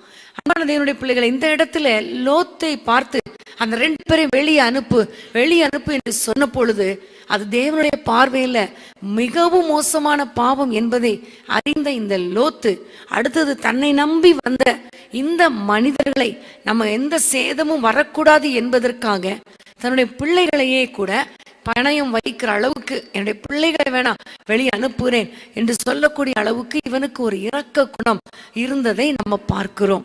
அன்பான தேவனுடைய பிள்ளைகளே, இவ்வளவு நல்ல ஒரு குணமுடைய லோத்து தான். பேசிக்கா பார்த்தீங்கன்னா அவனுக்கு நல்ல குணங்கள் எல்லாமே இருக்கிறது. ஆனா சந்தர்ப்ப சூழ்நிலை வரும் பொழுது உண்மையான குணம் வெளிப்படுகிறது. பொதுவா நம்ம எல்லாருமே நல்ல குணம் தான். எல்லாரையும் பார்த்தீங்கன்னா இவங்க நல்லவங்க, அவங்க நல்லவங்கன்னு சொல்லுவோம். ஆனா சூழ்நிலைகள், சாத்தானின் தந்திரங்கள், நம் பிரச்சனைகள் நம்மை நெருக்கும் பொழுது ஒரு மனிதன் எப்படி இருக்கிறான் என்பதை அதுல தான் நம்ம அறிந்து கொள்ள முடியும். அதற்கு ஏற்றபடி அவன் எப்படி ரியாக்ட் பண்றான், செயல்படுகிறான் என்பதை வைத்துதான் அவனுடைய குணங்களை நாம் அறிந்து கொள்ள முடிகிறது. இந்த லோத்துடைய வாழ்க்கையில நல்ல குணங்கள் இருந்தால் கூட, ஆனால் அவனிடத்திலே காணப்பட்ட நிறைய காரியங்கள் தேவனுக்கு பிரியமில்லாத காரியங்களாய் இருந்தது. அதுதான் நம்ம இப்போ வாசிக்க போகிறோம். ஆதியாகமம் 13ஆம் அதிகாரம் 7ஆம் 8ஆம் வசனத்தை வாசிக்க கேட்போம். ஆபிரகாமுடைய மந்தை மேய்ப்பிற்கும் லோத்துடைய மந்தை மேய்ப்பிற்கும் வாக்குவாதம் உண்டாயிற்று. அக்காலத்திலே கானானியரும் பெரிசியரும் அத்தேசத்தில் குடியிருந்தார்கள். ஆபிரகாம் லோத்தை நோக்கி, எனக்கும் உனக்கும் என் மேய்ப்பருக்கும் உன் மேய்ப்பருக்கும் வாக்குவாதம் வேண்டாம், நாம் சகோதரர். போதும். ஆபிரகாமுடைய மந்தை மேய்ப்பருக்கும் லோத்துடைய மந்தை மேய்ப்பருக்கும் வாக்குவாதம் வந்துச்சு. ஆபிரகாமுக்கும் லோத்துக்கும் சண்டை வரல. யாருக்கு தான் வந்துச்சு? மந்தை மேய்ப்பர்களுக்கு தான் சண்டை வந்துச்சு. இப்போ இந்த சூழ்நிலையில் லோத்து என்ன செஞ்சிருக்கணும்? தன்னுடைய மந்தை மேய்ப்பர்களை அடக்கி வச்சிருக்கணுமா, வச்சிருக்க கூடாதா? நம்மளே யாரை நம்பி வந்திருக்கிறோம்? ஆபிரகாமை நம்பி வந்திருக்கிறோம். ஆபிரகாமுக்கு தான் அழைப்பு. ஆபிரகாமிடத்தில் தான் தேவன் பேசினார். ஆபிரகாம தான் ஆசீர்வதிப்பேன்னு சொன்னார். ஆபிரகாமோடு ஒட்டிட்டு வந்த நமக்கே எவ்வளோ ஆசீர்வாதங்கள் ஆண்டவர் கொடுத்துட்டாரு. பூமி தாங்க முடியாத அளவுக்கு ஆசீர்வாதத்தை நமக்கு கொடுத்துட்டாரு. அப்போ நம்ம என்ன செய்யலாம்? கொஞ்சம் விட்டு கொடுங்க. ஆபிரகாமுடைய மந்தை மேய்ப்பர் முதல்ல போட்டோம். அவங்களுக்கு ஒருவேளை என்ன எதில் சண்டை வந்திருக்கோம்? நிறைய மிருக ஜீவன்கள் இருந்திருப்பாங்க. புல்லுகள், இந்த இடத்துல நிறைய புல் இருக்கு, என்னுடைய ஆடுகளை இங்கே மேய்க்கணும் சொல்லியிருக்கலாம். தண்ணியில் முதல்ல என்னுடைய ஆடுகள் தான், மந்தை தான் என்ன செய்யணும்? ஃபஸ்ட்டு தண்ணி குடிக்கணும். இப்படி இவங்க 2 பேருக்குள்ள சண்டை வந்திருக்கலாம். அப்போ என்ன பண்ணியிருக்கணும்? இந்த லோத்து தன்னுடைய மந்தை மேய்ப்பரை கண்டித்து வைத்திருக்கணும். நீங்கள் அமைதியாக இருங்க, முதல்ல அவங்க எல்லாமே முடிக்கட்டும், அதுக்கப்புறம் நம்ம பண்ணலாம். ஏனென்றால் நம்முடைய ஆண்டவர் நம்பி வந்திருக்கிறோம், கண்டிப்பாக நம்மை ஆசீர்வதிப்பார். அவங்களுக்கு கொடுத்த ஆசீர்வாதத்தில் தான் நம்ம ஒட்டிட்டு வந்திருக்கோம் என்பதை அவன் அறிந்து கொஞ்சம் அடக்கி இருந்திருக்கணும். ஆனால் அடக்கலை. 2வது பார்த்தீங்கன்னா, ஆபிரகாம் சொல்லுகிறாரு, நீ பரவாயில்ல, நீ இனிமே நம்ம ஒன்றா சேர்ந்து வாழ முடியாதப்பா, நம்ம சகோதரராக இருக்கோம், நமக்குள்ள சண்டை வேண்டாம், ஸோ சமாதானமாக நம்ம பிரிஞ்சிடலாம், நீ எங்கே போனாலும் போ, நீ போனா வலதுபுறம் போனா நான் இடதுபுறம் போகிறேன் என்று ஆபிரகாம் அவ்வளவு அழகா விட்டு கொடுக்கிற ஒரு குணத்தில் இருக்கிறாரு. அப்போ அப்படி விட்டு கொடுக்கும் போதே என்ன செஞ்சுருக்கணும்? லோத்து, நீங்கள் முதல்ல எடுத்துக்கோங்கண்ணே, என்ன நீங்கள் பெரியப்பா சித்தப்பாவா தெரியல, சகோதரன், நீங்கள் உங்களுக்கு முதல்ல நீங்கள் எங்கே போகிறீங்களோ நீங்கள் போங்க, நான் பரவாயில்ல, எங்கே நீங்கள் விட்டுட்டு போகிற இடத்துல நான் இருக்கணும்னாலும் இருக்கிறேன், இல்லைன்னா நீங்களே ஒரு இடத்த சூஸ் பண்ணி எனக்கு கொடுங்க, நான் அங்கே போகிறேன், அப்படி சொல்லியிருந்திருக்கலாம். ஆனால் அவன் அப்படி ஆபிரகாமை மதிக்காமல் தானாகவே ஒரு முடிவெடுத்ததை நாம் பார்க்கிறோம். அன்பான தேவனுடைய பிள்ளைகளே, இந்த ஆபிரகாம் எப்பொழுதுமே கர்த்தருக்கு முதலிடம் கொடுக்கிற ஒரு மனிதன். எந்த இடத்துக்கு புறப்பட்டு போனோம்னாலும் கர்த்தர் சொல்லும்போது புறப்பட்டு போவார். எந்த இடத்துல அங்கே தங்கினாலும் உடனே கூடாரம் போடுவதற்கு முன்பாக பலிபீடம் கட்டி தேவனை தொழுது கொள்வார். எப்பொழுதுமே முதலாவது தேவனுடைய ராஜ்யத்தை தேடுகிற ஒரு குணம் ஆபிரகாமிடத்தில் இருந்துச்சு. ஆனால் அவரோடு கூட வந்த இந்த லோத்து ஆண்டவரை நம்பி வந்தான். நான் நினைக்கிறேன் அவன் ஆசீர்வாதங்களுக்காக மட்டும் ஆண்டவரை தேடி இருந்திருக்கிறான். ஆண்டவருடைய பிரசன்னத்தை தேடி வரல, ஆண்டவரை ஆராதிக்க தேடி வரல, தேவைகளுக்காக. ஆபிரகாமோடு போனா உன்னை ஆசீர்வதிக்கவே ஆசீர்வதிப்பேன், பெருமைப்படுத்துவேன்னு சொன்னாரே, அந்த வாக்கு தத்தத்தை நானும் பிடித்து கொள்ளணும்னு வந்ததுனால தான் அவன் ஆண்டவரை முதல்ல தேடல. இந்த சந்தர்ப்பத்தில் தேவைக்காக ஆண்டவரை தேடுகிற ஒரு கூட்டம் உண்டு. அந்த கூட்டம் என்ன செய்வாங்க நமக்கே தெரியும். தேவைக்காக ஆண்டவரிடத்துல கேட்பாங்க. ஆண்டவர் கொடுக்கலையா உடனே அடுத்த டைரக்ஷனில் போயிடுவாங்க. நம்ம என்ன செய்யலாம், எப்படி நம்ம ஸ்டெப் எடுக்கலாம் என்பதை போயிடுவாங்க. அப்போ அன்பான தேவனுடைய பிள்ளைகளை, இன்றைக்கு நம்ம லோத்துடைய வாழ்க்கையிலிருந்து கற்றுக்கொள்ள வேண்டிய முக்கியமான காரியம், எந்த சூழ்நிலை வந்தாலும் முதலாவது ஆண்டவரை நோக்கி பார்த்து, முதலாவது தேவனுடைய ராஜ்யத்தையும் நீதியும் நாம் தேடும் பொழுது கர்த்தர் நமக்கு மற்ற எல்லாவற்றையும் கூட கொடுப்பார். ஹல்லேலூயா, ஹல்லேலூயா. ஆபிரகாம் ஆண்டவரை நோக்கி பார்த்து ஒரு பெரிய ஆசீர்வாதத்தை அவன் சுதந்திரித்து கொண்டான். ஆனால் லோத்து கண்களை தானாகவே ஏறெடுத்து பார்த்து அவன், அதில் பார்த்தீங்கன்னா பயங்கரமான நீர்வளம் இருக்கிற அந்த சோதோமுக்கு அருகான அந்த யோர்தான் நதி பக்கத்தில் இருக்கிற எல்லா இடமும் அழகா இருக்குது. அது எப்படி இருந்துச்சா, ஏதேன் தோட்டத்தை போல இருந்துச்சு, எகிப்து தேசத்தை போல இருந்தது என்று அவன் கண்டு தன்னுடைய கண்களின் இச்சைக்கு என்ன பண்ணிட்டான், இடம் கொடுத்துட்டான். கண்ணு என்ன சொல்லுதோ அதற்கு கீழ்ப்படிந்தான். உண்மையிலேயே அன்னைக்கு அநேக வாழ்க்கையில தோல்வி அடைவதற்கு காரணம் தன்னுடைய கண்கள் சொல்லுகிறத செய்கிறதுனால தான். இப்போ உதாரணமாக பாருங்க, நிறைய வாலிப பிள்ளைங்களை பார்த்தீங்கன்னா கண் பார்த்த உடனே இந்த பெண் தான் எனக்கு வேணும், இந்த பையன் தான் எனக்கு வேணும் அப்படின்னு ஒரு முடிவு எடுக்கிறாங்க. கடைசியில் பார்த்தா எத்தனை பேருடைய வாழ்க்கை நல்லா வெற்றிகரமாக அமைந்திருக்கிறது நமக்கு தெரியல. பாதியிலேயே விட்டு விட்டு போன குடும்பங்கள் ஏராளம். அப்போ கண் பார்க்கிறது தப்பு கிடையாது. ஆனால் அது பார்க்கும் பொழுது ஆண்டவரிடத்தில் சொல்லணும், ஆண்டவரே இது சரியா, நான் இந்த பாதையில் போவது சரியா, இது நல்லா இருக்கும் போல தெரியுது. ஒருவேளை பிள்ளைகளுக்கு திருமண காரியம் முடிவு எடுக்கணும்னா கூட, இந்த குடும்பம் எங்களுக்கு பார்வைக்கு நல்லா இருக்கு, நல்ல ஒரு குடும்பம் போல தெரிகிறது, ஆனால் உம்முடைய சித்தம் என்ன, உங்க சித்தம் என்ன, நீங்க என்ன சொல்றீங்கப்பா. ஒரு பிஸ்னஸ் ஸ்டார்ட் பண்ணணும் அல்லது ஒரு வேலைக்கு ஜாயின் பண்ணணும், எல்லா வேலையும் இருக்குது, எனக்கு இது நல்லா இருக்குது, இது நல்ல சம்பளம், இது நல்ல வருமானம் வரும் தொழில், எல்லாமே நல்லா இருக்குது, ஆனால் உங்கள் சித்தம் என்ன, நீங்கள் எனக்கு என்ன சொல்கிறீங்க என்று கர்த்தருடைய சித்தத்துக்கு அர்ப்பணித்து நம்முடைய வாழ்க்கையை துவங்கும் போது கண்டிப்பாக அந்த வாழ்க்கையில் ஒரு பெரிய ஆசீர்வாதம், ஒரு பெரிய வெற்றி இருக்கும். ஆனால் லோத்து தன்னுடைய கண்களுடைய இச்சைக்கு, கண்களுடைய சொல்லுகிறதுக்கு அவன் தன்னுடைய எல்லா காரியங்களையும் விட்டு கொடுத்து கண் என்ன சொல்லுதோ அதன்படி அவன் நடந்ததுனால அவனுடைய வாழ்க்கையில் ஒரு பெரிய வேதனையை நாம் பார்க்கிறோம். அன்பான தேவனுடைய பிள்ளைகளே, அடுத்தது பாருங்க, இந்த லோத்து முதல்ல பாருங்க, அவன் அந்த இடத்தை தெரிந்தெடுத்துட்டு அவர் போயிட்டாரு. போகும்போது ஆதியாகமம் 13:12 ரொம்ப முக்கியமான ஒரு வசனம், ஒரு குறிப்பு, நீங்க ரொம்ப கேர்ஃபுல்லா பார்க்கணும். ஆதியாகமம் 13:12 வாசிப்போம். ஆபிராம் கானான் தேசத்தில் குடியிருந்தான். லோத்து அந்த யோர்தானுக்கு அருகான சமபூமியில் உள்ள பட்டணங்களில் வாசம் பண்ணி சோதோமுக்கு நேரே கூடாரம் போட்டான். இவர் முதல்ல எங்க கூடாரம் போடுறாரு? சோதோமுக்கு நேரே. சோதோமுக்கு நேரேனா எப்படி? சோதோமுக்குள்ள இல்ல, வெளியே. இப்போ பிரேயர் சென்டருக்கு நேரே இருக்கிற வீடுனா என்ன அர்த்தம்? வெளியில. ஆனால் பிரேயர் சென்டரை பார்த்து, இப்போ நீங்க என்னை பார்த்துட்டு இருக்கீங்க இல்லையா? அதே மாதிரி சோதோம் குமோர பட்டணத்துக்கு உள்ள அவர் போல, ஃபர்ஸ்ட் உள்ள போல எங்கே தான் இருந்தார்?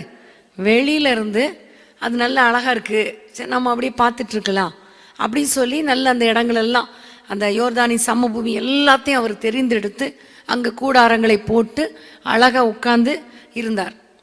அடுத்தது சோதோமை பார்க்க பார்க்க பார்க்க பார்க்க அவருக்கு என்ன வந்துருச்சு? சோதம் பார்க்கறதுக்கே நல்லா இருக்க, நீர்வளமா இருக்க, இன்னும் கொஞ்சம் உள்ள போயிட்டா நல்லா இருக்குமேன்னு சொல்லி 14ஆம் அதிகாரம் 12ஆம் வசனத்தை வாசிங்க. ஆபிராமின் சகோதரனுடைய குமாரனாகிய லோத்து சோதோமிலே குடியிருந்தபடியால் அவனையும் அவன் பொருள்களையும் கொண்டு போய் விட்டார்கள். முதல்ல எங்க இருந்தார் அவரு? சோதோமுக்கு நேரே. அப்ப சோதோமுக்கு வெளியில கூடாரம் போட்டிருந்தாரு. அதுக்கப்புறம் சோதோமில் குடியிருந்தார். சோதோமில்னா உள்ள வந்துட்டார், சோதோமுக்குள்ள அவர் குடியிருந்துட்டாரு.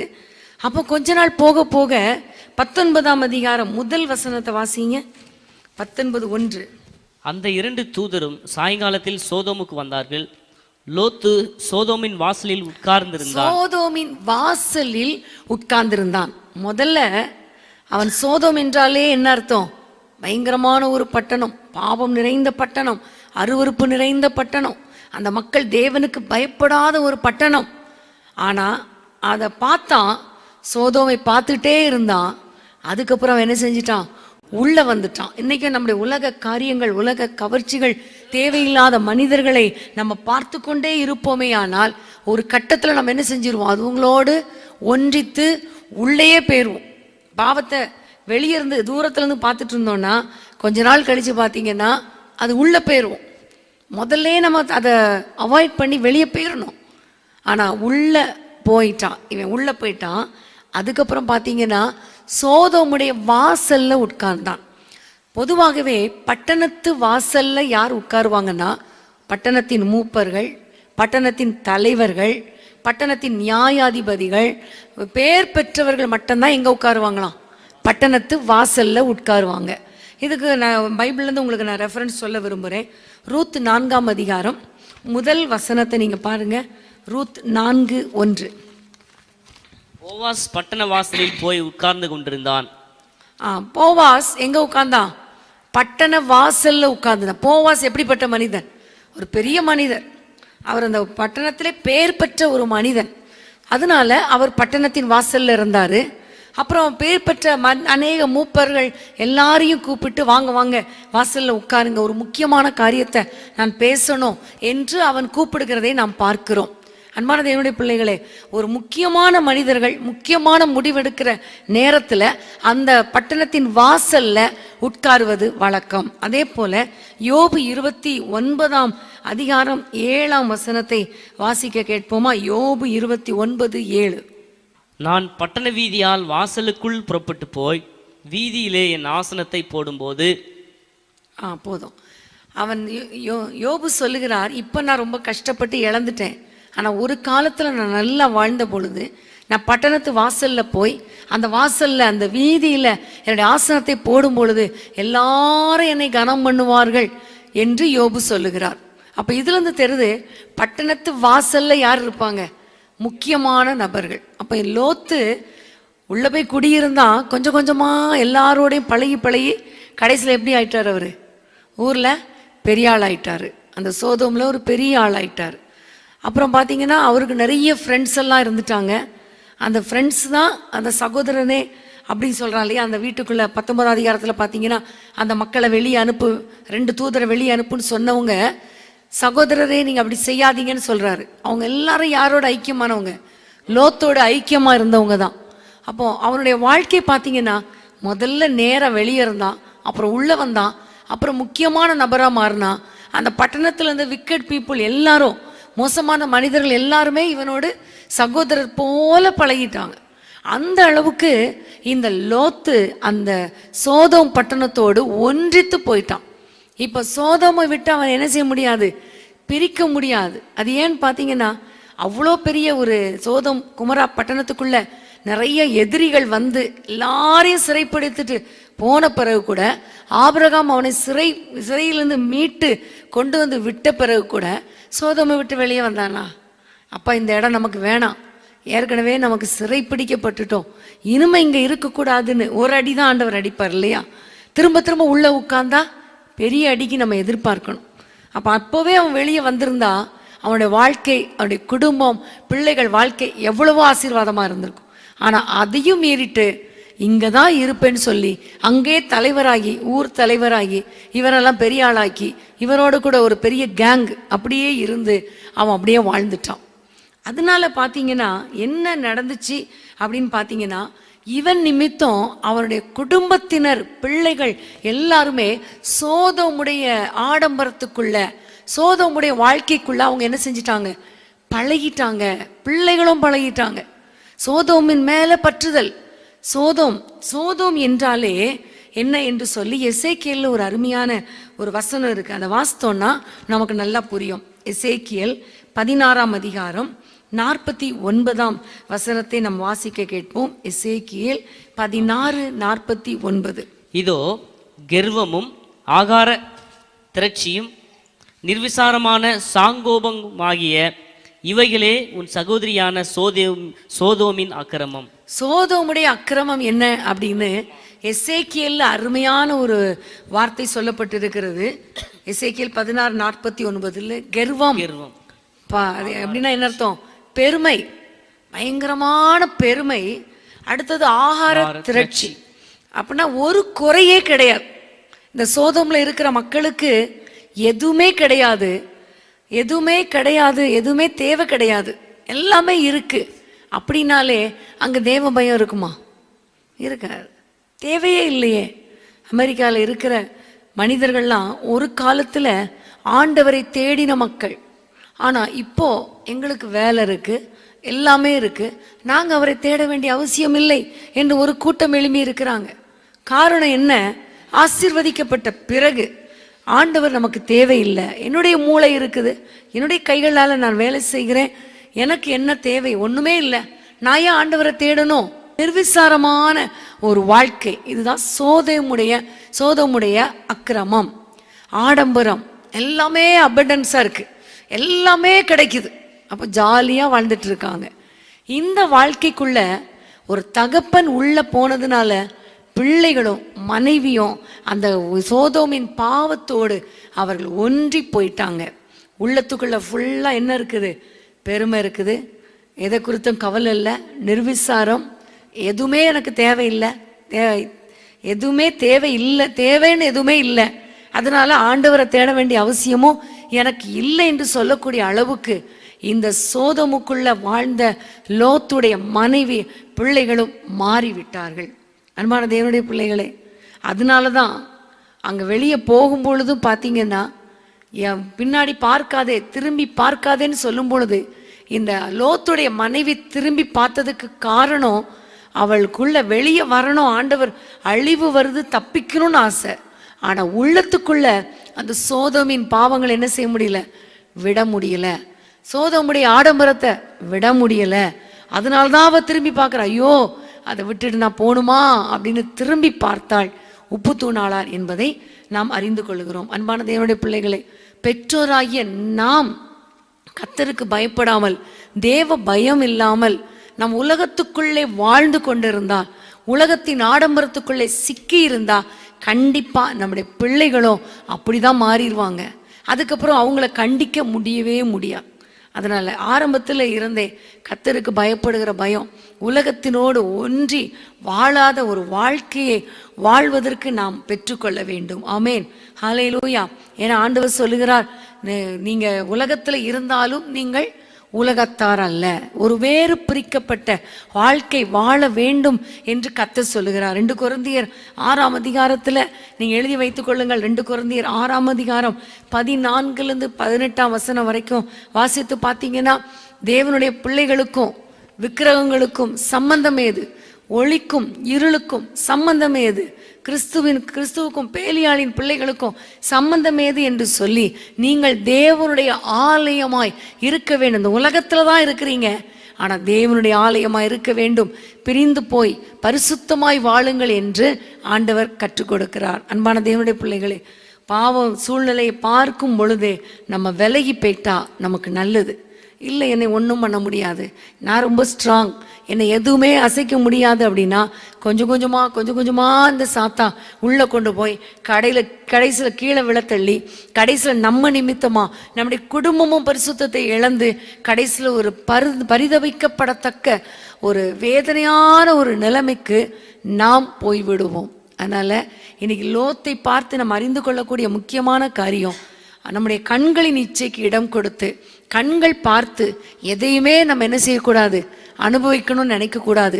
கர்த்தருக்கு பிரியமானதா, கர்த்தருக்கு சித்தமானதா என்று அவரிடத்துல கேட்கும் பொழுது கர்த்தர் நம்மை சரியான பாதையில அவர் நடத்த வல்லவராக இருக்கிறார். ஹல்லேலூயா. அடுத்தது இந்த லோத்தோடைய வாழ்க்கையில பார்த்தீங்கன்னா, தன்னுடைய பிள்ளைகளுக்கு அந்த சோதோமிலேயே என்ன செஞ்சிட்டாரு? பிள்ளைகளை எடுக்கணும் அப்படின்னு மாப்பிள்ளெல்லாம் பார்த்துட்டார். ஆனால் ஆபிரகாமை பாருங்க, அவன் அந்த உலகத்தின் மக்களோடு கூட வாழ வேண்டாம் என்று சொல்லி தன்னுடைய மகனுக்கு தன்னுடைய குடும்பத்துல தன்னுடைய இனத்துல போய் பெண் எடு என்று அனுப்புறதை நம்ம பார்க்கிறோம். ஏனென்றால் தேவனுக்கு பிரியமான அந்த குடும்பத்துல தான் பெண் எடுக்க வேண்டும். தேவனை பிரியப்படுத்துகிற ஒரு வாழ்க்கை அப்போதான் வாழ முடியும் என்பதுல ஆபிரகாம் திட்டமும் தெளிவுமாய் இருந்தான். ஆனா ஆபிரகாமோடு கூட வந்த இந்த லோத்துக்கு அந்த தெளிவு இல்லை. நான் இருக்கிற இடத்துல எப்படியோ நல்ல ஒரு வசதியான யார் நல்ல பணம் கொடுக்குறா, அல்லது யார் நல்ல வசதியா இருக்கா, யார் பார்க்கறதுக்கு நல்ல வீடு வச்சிருக்காங்க, கார் வச்சிருக்காங்க, அப்படிங்கிற மாதிரி இந்த லோத்தும் அங்கேயே பார்த்து மருமக்குமாரை செலக்ட் பண்ணிட்டான். திருமணம் நடக்கலை, ஆனால் செலக்ட் பண்ணிட்டான். ஆனால் அதுக்குள்ளே அழிவு வந்துருச்சு. அன்பான தேவனுடைய பிள்ளைகளை, நம்முடைய வாழ்க்கையில் நம்முடைய பிள்ளைகளுக்கு நாம் திருமணம் பண்ணும் பொழுது கண்டிப்பாக நம்முடைய வாழ்க்கையில் ஆண்டவரே உங்களுடைய சித்தத்தின்படி எனக்கு நடத்துங்கப்பா, சித்தத்தின்படி ஜெபம் பண்ணுங்க. ஒருவேளை சூழ்நிலை வித்தியாசமாக இருந்தாலும் அப்பா நீங்கள் என்னை நடத்துங்க, என்னை வழிகாட்டுங்க, நான் எந்த பாதையில் பண்ணணும், என்ன செய்யணும், எனக்கு காட்டுங்க ஆண்டவரே என்று நீங்கள் சொல்லும் பொழுது கர்த்தர் நம்மை நேர்த்தியாய் நம்மை நடத்துவார். ஆனால் உலக பொருளுக்கு ஆசைப்பட்டு, உலக ஆடம்பரத்துக்கு ஆசைப்பட்டு, உலகத்தில் அவங்க அவ்வளோ டவுரி கொடுக்குறாங்க, இவங்க அதை விட டவுரி கொடுக்குறாங்க, இவங்க 500 சவர நகை போடுறாங்க, இவங்க 2 கோடி நகை. இப்போ இன்னைக்கு இப்படி தான் பேச்சு நடக்குது. 500 சவரன், 2 கோடி, ஒரு பெரிய BMW கார், இப்படி தான் பேரம் பேசுகிறாங்க, மாட்டுக்கு பேசுறது மாதிரி. ஆனால் அதெல்லாம் நம்ம பார்க்காம தேவ சித்தம் என்ன, அது கண்ணுக்கு நல்லா தான் இருக்கும், கண்ணுக்கு நல்லா தான் தெரியும். நம்ம வீட்டு வாசலில் ஒரு BMW கார் வந்து நின்னா எப்படி நல்லா தானே இருக்கும் இல்லையா? எதுக்கு அங்கே போகிறீங்க? ஒரு சின்ன ஒரு கார் வந்தாலே எவ்வளோ சந்தோஷமாக இருக்கும். ஆனால் ஆண்டவருடைய ஆசீர்வாதம் இருந்தால் எல்லாமே தானே நமக்கு வரும். ஆமேன். எல்லா வசதி வந்து நகை இருந்து, பணம் இருந்து, சொத்து சுதந்திரம்லாம் இருந்து பிள்ளைகள் சந்தோஷமாக வாழலைன்னா என்ன பிரயோஜனம்? பெற்றோரை மதிக்கலைன்னா என்ன பிரயோஜனம் இல்லையா? ஆகவே இன்றைக்கு ஆண்டவருடைய கரத்தில் ஒப்பு கொடுக்கணும். ஆண்டவரே, உமக்கு பிரியமானபடி என் பிள்ளைகள் வாழ்க்கையை நீங்கள் ஆசீர்வதிங்க, நடத்துங்க என்று ஒப்பு கொடுக்கும் பொழுது கர்த்தர் நேர்த்தியாய் நடத்துவார். ஆமேன். வாலிப பிள்ளைங்க, உங்களுடைய வாலிப நாட்களில் கர்த்தருக்கு உங்களை அர்ப்பணிக்கும் பொழுது கர்த்தர் உங்களுடைய எதிர்காலத்தை அவரே பொறுப்படுத்திக் கொள்வார், அவரே அழகாய் நடத்துவார், நேர்த்தியாய் நடத்துவார். ஆமேன். ஹல்லேலூயா.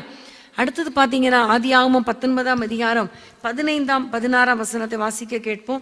19, 15, 16. கிழக்கு விழுக்கும் போது அந்த தூதர் லோத்தை நோக்கி, பட்டணத்துக்கு வரும் தண்டனையில் நீ அழியாதபடிக்கு எழுந்து உன் மனைவியையும் இங்கே இருக்கிற உன் 2 குமாரத்திகளையும் அழைத்து கொண்டு போ என்று சொல்லி அவனை துரிதப்படுத்தினார்கள்.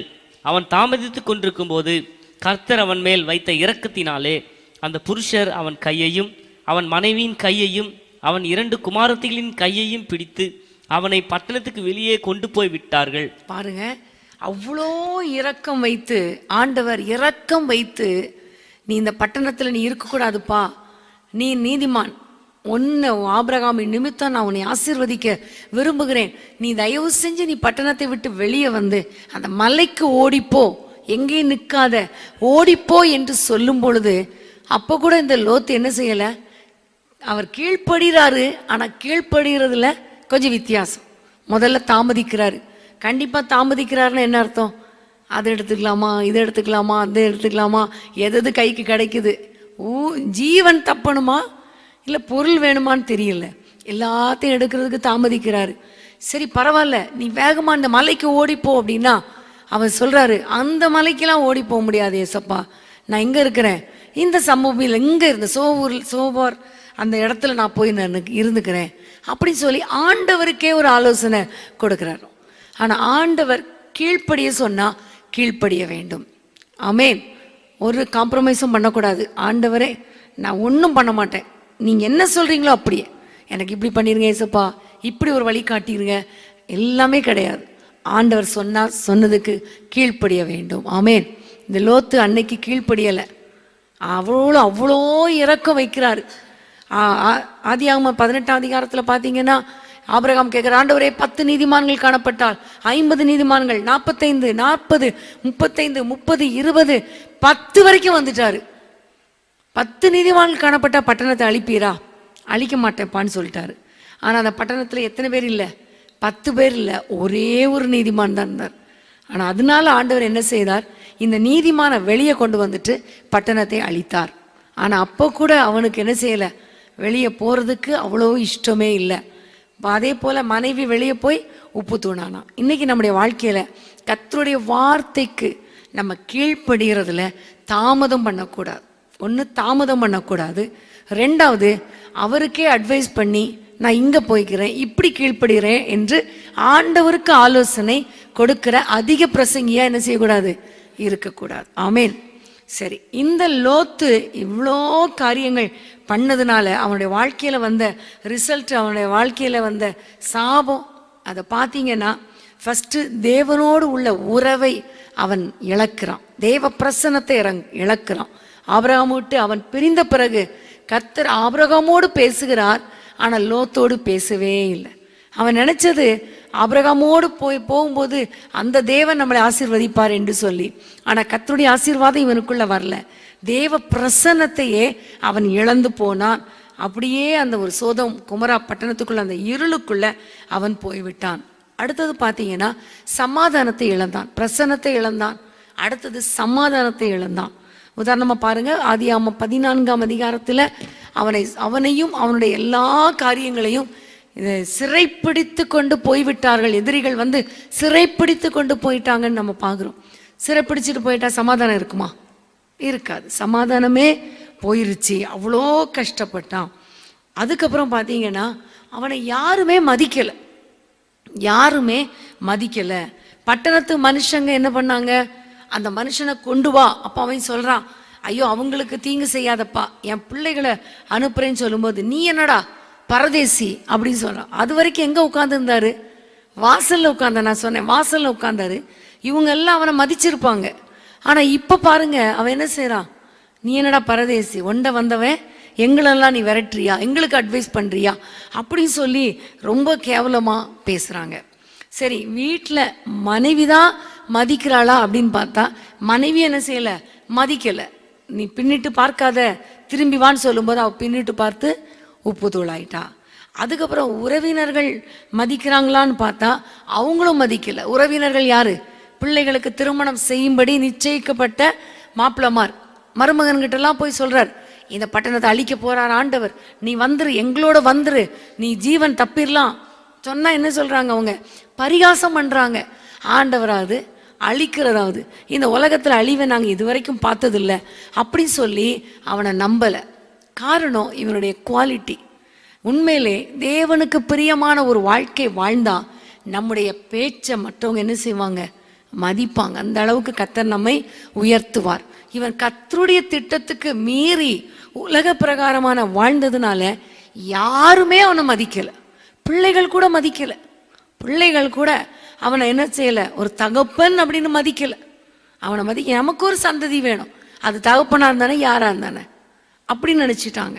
உண்மையிலே அன்பான தேவனுடைய பிள்ளைகளே, உங்கள் வீட்டில் உங்களை பிள்ளைங்க மதிக்கலை, ஒருவேளை உங்களோட வீட்டில் யாரும் சரியாக மதிக்கலை, உறவினர்கள் மதிக்கலை அப்படின்னா கொஞ்சம் என்ன செஞ்சு பார்க்கணும், ஆராய்ந்து பார்க்கணும், டெஸ்ட் பண்ணி பார்க்கணும்.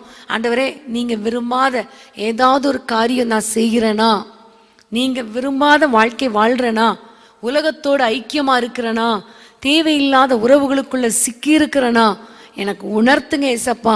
நீங்கள் சொல்கிறதுக்கெலாம் நான் உடனே கீழ்ப்படுகிறேனா இல்லையா, உங்களுடைய பிரசன்னத்தில் இருக்கிறேனா, நீங்கள் ஆராய்ந்து பார்த்து உங்களுடைய வாழ்க்கையை சீர்தூக்கி பார்த்தா மற்ற மனிதர்கள் மதிக்கிற அளவுக்கு ஒரு வாழ்க்கையை வாழ ஆண்டவர் கிருபை கொடுப்பார். ஹல்லேலூயா, ஹல்லேலூயா. கடைசியாக பார்த்தா இந்த லோத்துடைய சந்ததி மூலமாக ஒரு சபிக்கப்பட்ட சந்ததி இந்த உலகத்துக்குள்ளே வந்தது. மோவாபியர், அம்மோனியர், இந்த 2 பேரும் அந்த பிள்ளைகள் மூலமாய் இந்த லோத்துக்கு பிறந்த பிள்ளைகள். அது நிமித்தம் சபிக்கப்பட்ட, ஆண்டவர் சொல்லுகிறார் மோவாபியர் சபிக்கப்பட்டவர்கள். மோவாபியர் தேவனுடைய எல்லைக்குள்ள என்ன செய்யக்கூடாது, 10 தலைமுறை ஆனா கூட உள்ள வரக்கூடாது, இஸ்ரவேல் காணியாட்சிக்குள்ள வரக்கூடாது, தேவனுடைய ஆலயத்துக்குள்ள மோவாபியர் வரக்கூடாதுன்னு சொல்றார். அம்மோனியர் அவர்கள் ரொம்ப மோசமானவங்க, அவங்களை நான் வெறுக்கிறேன், அருவருப்பான ஜாதி என்று கர்த்தர் சொல்கிறார். சபிக்கப்பட்டவர்கள். பாருங்க, ஒரு லோத்தின் நிமித்தம் இந்த உலகத்துல சந்ததியே சபிக்கப்பட்டு போச்சு, சந்ததியே சபிக்கப்பட்டு போச்சு. இன்னைக்கு வரைக்கும் நம்ம லோத்துடைய சந்ததியை பற்றி பேசி கொண்டு இருக்கிறோம். அன்பான தேவனுடைய பிள்ளைகளே, நம்முடைய சந்ததி ஆசிர்வதிக்கப்பட்ட சந்ததியாக இருக்க வேண்டும். ஆமேன். நம்முடைய பிள்ளைகளின் பிள்ளைகள் ஆசிர்வதிக்கப்பட்டவர்களாக இருக்க வேண்டுமானால் லோத்துடைய வாழ்க்கையிலிருந்து நம்ம கற்றுக்கொள்ளணும்.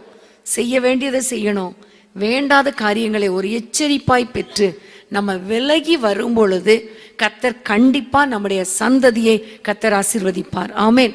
ஒருவேளை நான் பாவம் செஞ்சதுனால, தவறு பண்ணதுனால என்னுடைய சந்ததி சபிக்கப்பட்டு விட்டது, என்னுடைய பிள்ளைகள் சாபத்துக்குள்ள இருக்கிறாங்க என்று இன்னைக்கு நீங்க ஒருவேளை உணர்த்தப்பட்டால், நீங்க ஆண்டவரை நோக்கி பார்த்தா கண்டிப்பா கர்த்தர் ஒரு அற்புதத்தை செய்வார். ஆமென். அன்னைக்கு பாருங்க, மோவாபிய பெண்ணாகிய அந்த ரூத், மோவாபிய பெண் தான் அந்த ரூத் தேவனை தேடும்படி தேவனை பின்பற்றி வந்ததுனால அந்த மோவாபிய சந்ததியில தான் இயேசு கிறிஸ்து பிறந்தார் இல்லையா? அப்ப சபிக்கப்பட்ட அந்த ரூத்துடைய வாழ்க்கையை கர்த்தர் ஆசீர்வாதமாய் மாற்றினார். இன்னைக்கு ஒருவேளை நம்முடைய வாழ்க்கையில கூட இந்த பிரச்சனை இருப்பதற்கு காரணம் இதுதான், இந்த பிரச்சனை என் பிள்ளைகள் ஆசீர்வாதமாய் இராமல் இருப்பதற்கு காரணம் நான் தான் என்று நீங்க உணர்ந்துட்டீங்கன்னா, கர்த்தருடைய சன்னிதானத்தில் ஒப்பு கொடுத்துட்டா கண்டிப்பா கர்த்தர் அந்த சாபத்தை ஆசீர்வாதமாய் மாற்ற அவர் வல்லமை உள்ளவராய் இருக்கிறார். ஆமென். ஹல்லேலூயா. சபிக்கப்பட்ட ஒரு சந்ததியில இயேசு கிறிஸ்து பிறந்தாரே ஆண்டால் உங்களையும் என்னையும் கொண்டு கர்த்தர் ஆசீர்வதிக்க வல்லவராய் இருக்கிறார். ஆமென். உங்க மூலமாய் என் மூலமாய் கிறிஸ்து இந்த உலகத்துக்குள்ளே வெளிப்படுவார் என்பதுல ஒரு சந்தேகமும் கிடையாது. ஆமென். ஹல்லேலூயா. ஆகவே இன்றைக்கு நீங்க தீர்மானம் பண்ணிருங்க, ஆண்டவரே லோத்து வாழ்க்கையில இருந்து நாங்க கற்றுக்கொள்கிறோம் அப்பா, அதை நாங்கள் அப்பியாசப்படுத்தணும், அப்படி நாங்கள் வாழணும். தேவையில்லாத உறவுகளை நாங்கள் விட்டு தள்ளிட்டு, தேவையில்லாத பாவங்களை தூக்கி வீசிட்டு உம்மை பின்பற்ற, உம்முடைய குரலை கேட்கிற பிள்ளைகளாக, உம்முடைய பிரசன்னத்தில் அனுதினமும் இருக்கிற பிள்ளைகளாக, உமக்கு கீழ்ப்படுகிற பிள்ளைகளாக, உம்முடைய சித்தத்துக்கு கீழ்ப்படுகிற சித்தத்தின் முனையில இருக்கிற பிள்ளைகளாக நாங்கள் வாழ எங்களை அர்ப்பணிக்கிறோம் என்று அர்ப்பணிக்கும் பொழுது நம் நிமித்தம் நம்முடைய குடும்பம் பாதுகாக்கப்படும். ஆமென். ஹல்லேலூயா. ஒரு நீதிமானாகிய லோத்தின் நிமித்தம் குடும்பம் பாதுகாக்கப்பட்டது. அதே போல அந்த லோத்துடைய நிறைய தவறான காரியங்களை நிமித்தம் அந்த குடும்பம் சாபத்துக்குள்ளேயும் மாறினது. இது நமக்கு ஒரு எச்சரிப்பாய் எழுதப்பட்டிருக்கிறது. நான் முதல்ல உங்களுக்கு சொன்னேன், எல்லாமே நமக்கு எச்சரிப்பாய் எழுதப்பட்டிருக்கிறது. ஆகவே ஆண்டவருடைய எச்சரிப்பை நம்ம பெற்றுக்கொண்டு ஆண்டவரிடத்திலிருந்து லோத்துடைய வாழ்க்கையிலிருந்து கற்றுக்கொண்ட காரியங்களை நம்முடைய வாழ்க்கையில் அப்பியாசப்படுத்தும் பொழுது கர்த்தர் நம்முடைய வாழ்க்கையை ஆசீர்வதிப்பார், நம்முடைய சந்ததி ஆசீர்வதிக்கப்படும், நம் நிமித்தம் அநேகர் ஆசீர்வதிக்கப்படுவார்கள். ஆமென். எல்லாரும் கண்களை மூடி ஆண்டவரை நோக்கி பார்த்து, அப்பா என்னை நீங்க நடத்துங்கப்பா என்று சொல்லி ஆண்டவரை நோக்கி பார்ப்போமா? எந்தெந்த காரியங்களை உங்களுக்கு கர்த்தர் உணர்த்தினாரோ, பேசும்போது நிறைய காரியங்கள் நான் உங்களுக்கு கற்றுக் கொடுத்தா கூட ஒரு சில காரியங்கள் உங்களோடு கூட பேசுவது போல இருந்திருக்கும் இல்லையா? அந்த காரியத்தை இப்போ நீங்கள் திரும்ப உங்களுடைய மனதுக்குள்ளே கொண்டு வாங்க, அதை நோக்கி பாருங்க, ஆண்டவரிடத்துல கெஞ்சிங்க, ஆண்டவரே நான் இப்படி இருக்கணும், நான் இப்படி இருக்கக்கூடாது. ஆண்டவரை பார்த்து கேளுங்க. ஹல்லேலூயா, ஹல்லேலூயா. நிச்சயமாகவே ஆண்டவர் நம்முடைய வாழ்க்கையில் ஒரு பெரிய ஆசீர்வாதத்தை கொடுக்க அவர் வல்லமை உள்ளவராய் இருக்கிறார். ஆமென். ஹல்லேலூயா. எல்லாரும் அவரை நோக்கி பார்ப்போமா? அவரை நோக்கி பாருங்க, அவரை நோக்கி பாருங்க. எந்தெந்த காரியங்கள் கர்த்தர் உங்களுக்கு உணர்த்தினார், எந்தெந்த காரியங்களை நீங்க கற்றுக்கொண்டீங்க. நம்ம பிரசங்கம் கேட்பதை விட இந்த நேரம் மிக மிக முக்கியமான நேரம். ஆண்டவருக்கு நம்ம அர்ப்பணிக்கிற நேரம், கற்றுக்கொண்டதை அப்பியாசப்படுத்துகிற ஒரு நேரம். ஏசப்பா நான் இப்படி இது வரைக்கும் வாழ்ந்துட்டேன், இது தப்புன்னு நான் நினைக்கல, இன்னைக்கு நீ எனக்கு உணர்த்தினதற்காய் நன்றி என்று சொல்லி அவரிடத்தில் உங்களை அர்ப்பணிப்பீர்களா? எப்படிப்பட்ட சாபம் நம்முடைய குடும்பத்துக்கு வந்திருந்தாலும் அந்த சாபங்களை முறிக்க இயேசு கிறிஸ்துவின் இரத்தம் நமக்கு போதும். இன்னைக்கு சிலுவையில் இந்த சாபங்களை முறிப்பதற்காகத்தான் சிலுவையிலே அவர் இரத்தத்தை சிந்தினார். கல்வாரி சிலுவையிலே அவர் மரத்திலே தூக்கப்பட்டு சாபங்களை ஆசீர்வாதங்களை மாற்றும்படி அவர் சாபமானார். இன்னைக்கு ஆண்டவரை பார்த்து சொல்லுவோம், அப்பா ஒரு துளி ரத்தம் எங்க மேல விழட்டும், எங்க குடும்பத்தின் மேல விழட்டும், எங்கள் பிள்ளைகள் மேல விழட்டும். என் நிமித்தம் என் குடும்பம் சபிக்கப்படக்கூடாதப்பா, என் நிமித்தம் என் பிள்ளைகள் சாபத்துக்குள்ள வாழக்கூடாதப்பா, என் நிமித்தம் என் பிள்ளைகள் உலகத்துக்கு ஒத்த வேஷம் தரிக்க கூடாது ராஜா, என் பிள்ளைகள் நிமித்தம் என் நிமித்தம் என் பிள்ளைகளுடைய எதிர்காலம் ஆண்டவரே இடிக்கப்பட்டு விடக்கூடாது ராஜா. என்னை அர்ப்பணிக்கிறேன் ஆண்டவரே. எல்லாரும் அர்ப்பணிப்போமா? ஆண்டவரிடத்தில் உண்மையா அர்ப்பணிப்போம். உண்மையாய் தம்மை நோக்கி கூப்பிடுகிற யாவருக்கும் அவர் சமீபமாயிருக்கிறார். சமீபமாயிருக்கிறார். இப்ப நம்ம பக்கத்துல இருக்கிறார் நம்முடைய ஆண்டவர். இணையதளத்தின் வழியாய் பார்த்து கொண்டிருக்கிற நீங்களும் அப்பாவை பார்த்து உண்மையா சொல்லுங்க, அவர் இப்போ உங்க பக்கத்துல இருக்கிறார், உங்களுக்கு சமீபமா இருக்கிறார். சமீபமா இருக்கிறார். ஜெபத்தை கேட்கிறார், ஜெபத்துக்கு பதில் கொடுக்கிறார். உங்களை ஆசீர்வதிக்கும்படி அவருடைய கரம் நீட்டப்பட்டிருக்கிறது, நீட்டப்பட்டிருக்கிறது. சாபங்களை ஆசீர்வாதமாய் மாற்றும்படி அவர் அவளோடு கூட இருக்கிறார். நீங்க செய்ய வேண்டியதெல்லாம் ஒன்னே ஒண்ணுதான். அப்பா, என்னை உங்க கையில் அர்ப்பணிக்கிறேன், உமக்கு பிரியமானபடி வாழ எங்களை அர்ப்பணிக்கிற ஆண்டவரே. ஒன்று லோத்தை போல உம்மை பின்பற்றுகிறதுக்கு முதல் ஆளா நான் எழும்பி வரணும் ஆண்டவரே. அதே நேரத்தில் அக்கிரமக்காரர்களுடைய நினைத்து நினைத்து அவர்களுக்காக ஜெபிக்கிற ஒரு நீதிமானாக வாழ எங்களை அர்ப்பணிக்கிற ஆண்டவரே. இந்த உலகத்துல தான் வாழ்றோம், ஆனா உலகத்துல இருக்கிற மக்களுக்காக ஜெபிக்கிற ஒரு பெண்ணாக அல்லது ஒரு மனிதனாக என்னை மாற்றும் ஆண்டவரே. திறப்பின் வாசல்ல நின்று ஜெபிக்கிற ஒரு மனிதனாக என்னை மாற்றும் ஆண்டவரே. ஜெபத்துல நான் ரொம்ப குறைவுபட்டு இருக்கிறேன், மற்றவங்களுக்காக ஜெபிக்கிறதுல குறைவுபட்டு இருக்கிறேன். எனக்காக, என் பிள்ளைகளுக்காக, என் தேவைகளுக்காக, எனக்கு இவ்வளோ தேவை, இவ்வளோ பணம் தேவை, இதுக்காகத்தான் நான் டெய்லி ஜெபிச்சிட்டு இருக்கேன். உம்மை தேடி வர்றதே உலக ஆசீர்வாதங்களுக்காகத்தான். ஆனா இன்றைக்கு ஆண்டவரை நான் அர்ப்பணிக்கிறேன் மற்றவர்களுக்காக. குறிப்பா அக்கிரமம் செய்கிற பிள்ளைகள் விடுதலை அடையும்படி, பாவத்திலிருந்து விடுவிக்கப்படும்படி, எங்களுடைய பட்டணம் ஆண்டவரை பரிசுத்தமாக்கும் படும்படி, ஆண்டவரை எங்களுடைய சபைக்குள்ள நடக்கிற தேவையில்லாத காரியங்கள் எல்லாம், தவறான காரியங்கள் விலகும்படிக்கு ஜெபிக்கிற ஒரு மனிதனாக என்னை மாற்றுங்க ஆண்டவரே. என்னை மாற்றுங்க ஆண்டவரே. என்னை மாற்றுங்க ஆண்டவரே. ஆண்டவரே, லோத்தை போல உம்முடைய குரலை கேட்காமல் அவனுடைய சுய இஷ்டத்துக்கு, சுய சித்தத்துக்கு அர்ப்பணித்து போனது போல நான் போகக்கூடாது ஆண்டவரே. உங்க குரலை கேட்டு உங்களுடைய சித்தத்தை அறிந்து நீர் வழி நடத்துகிற பாதையில நடக்க என்னை அர்ப்பணிக்கிறேன் ஆண்டவரே. அது எப்படிப்பட்ட பாதையா இருந்தாலும் பரவாயில்ல, கஷ்டமோ நஷ்டமோ வனாந்திரமோ எப்படிப்பட்ட சூழ்நிலையோ அதை பற்றி கவலை இல்லை. கண்டிப்பா கடைசியில எங்களை சந்தோஷமாய் நிறுத்துவீர் என்பதை அறிந்திருக்கிறோம் ஆண்டவரே. எங்களை அர்ப்பணிக்கிறோம் ஆண்டவரே, எங்களை அர்ப்பணிக்கிறோம் ஆண்டவரே. உமக்கு ஸ்தோத்திரம் அப்பா. ஆண்டவரே, பாவத்துக்கு நேராக பாவத்தை பார்த்து கொண்டல்ல, பாவத்துக்குள்ளே வாழ்ந்து கொண்டு அல்ல ஆண்டவரே, பாவத்திலே பெரிய ஆளாகிறது அல்ல ஆண்டவரே. எங்களை ஆண்டவரே உலகத்தோடு இசைந்து வாழாத ஒரு வாழ்க்கை, ஒரு வேறு பிரிக்கப்பட்ட ஒரு வாழ்க்கை வாழ எங்களை அர்ப்பணிக்கிறோம் ராஜா, அர்ப்பணிக்கிறோம் அப்பா. நாங்கள் உலகத்தில் இருந்தாலும் உலகத்தார் அல்ல என்று நீங்க சொன்னது போல நாங்கள் உலகத்தாரோடு ஆண்டவரை சேர்ந்து வாழாதபடி ஆண்டவரே உமக்கு பிரியமான ஒரு பரிசுத்த வாழ்க்கை வாழ எங்களை அர்ப்பணிக்கிறோம் ராஜா, அர்ப்பணிக்கிறோம். பிள்ளைகளுக்கும் ஆண்டவரை மனைவிக்கும் கணவருக்கும் நாங்கள் ஆண்டவரை கற்றுக் கொடுக்கணும் அப்பா. உலகத்தின் வேஷத்தை தரிக்க கூடாது, உலக ஆடம்பரத்தில் வாழக்கூடாது என்று ஆண்டவரே அவர்களுக்கும் நாங்கள் கற்றுக் கொடுத்து உம்மை பின்பற்றுகிறவர்களாய் மாற்ற எங்களுக்கு கிருபை தாரும் ஆண்டவரே, கிருபை தாரும் ஆண்டவரே, கிருபை தாரும் ஆண்டவரே. தேவையில்லாத ஆண்டவரே காரியங்கள் மூலமாய், உமக்கு கீழ்ப்படியாத காரியங்களின் மூலமாய் எங்களுடைய சந்ததிக்கு சாபத்தை வருவித்துக் கொள்ளாதபடிக்கு, எங்களுடைய வாழ்க்கையில சாபம் வராதபடிக்கு எங்களை அர்ப்பணிக்கிறோம் ஆண்டவரே. உமக்கு கீழ்ப்படி எங்களை அர்ப்பணிக்கிறோம், எங்களை ஒடுக்குகிறோம், எங்களை தாழ்த்துகிறோம் ஆண்டவரே. இந்த சோதோமின் பாவம் வேணாம் ஆண்டவரே, பெருமை வேண்டாம், நிர்விசாரம் வேணாம் ஆண்டவரே.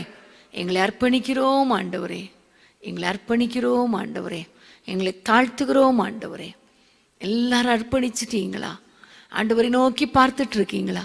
இப்ப ஆண்டவர் உங்கள் வாழ்க்கையை ஆசீர்வதிக்க விரும்புகிறார், உங்களுடைய வாழ்க்கையை கட்டி எழுப்ப விரும்புகிறார், உங்களுக்கென்று ஒரு புதிய வாசலை திறக்க விரும்புகிறார்.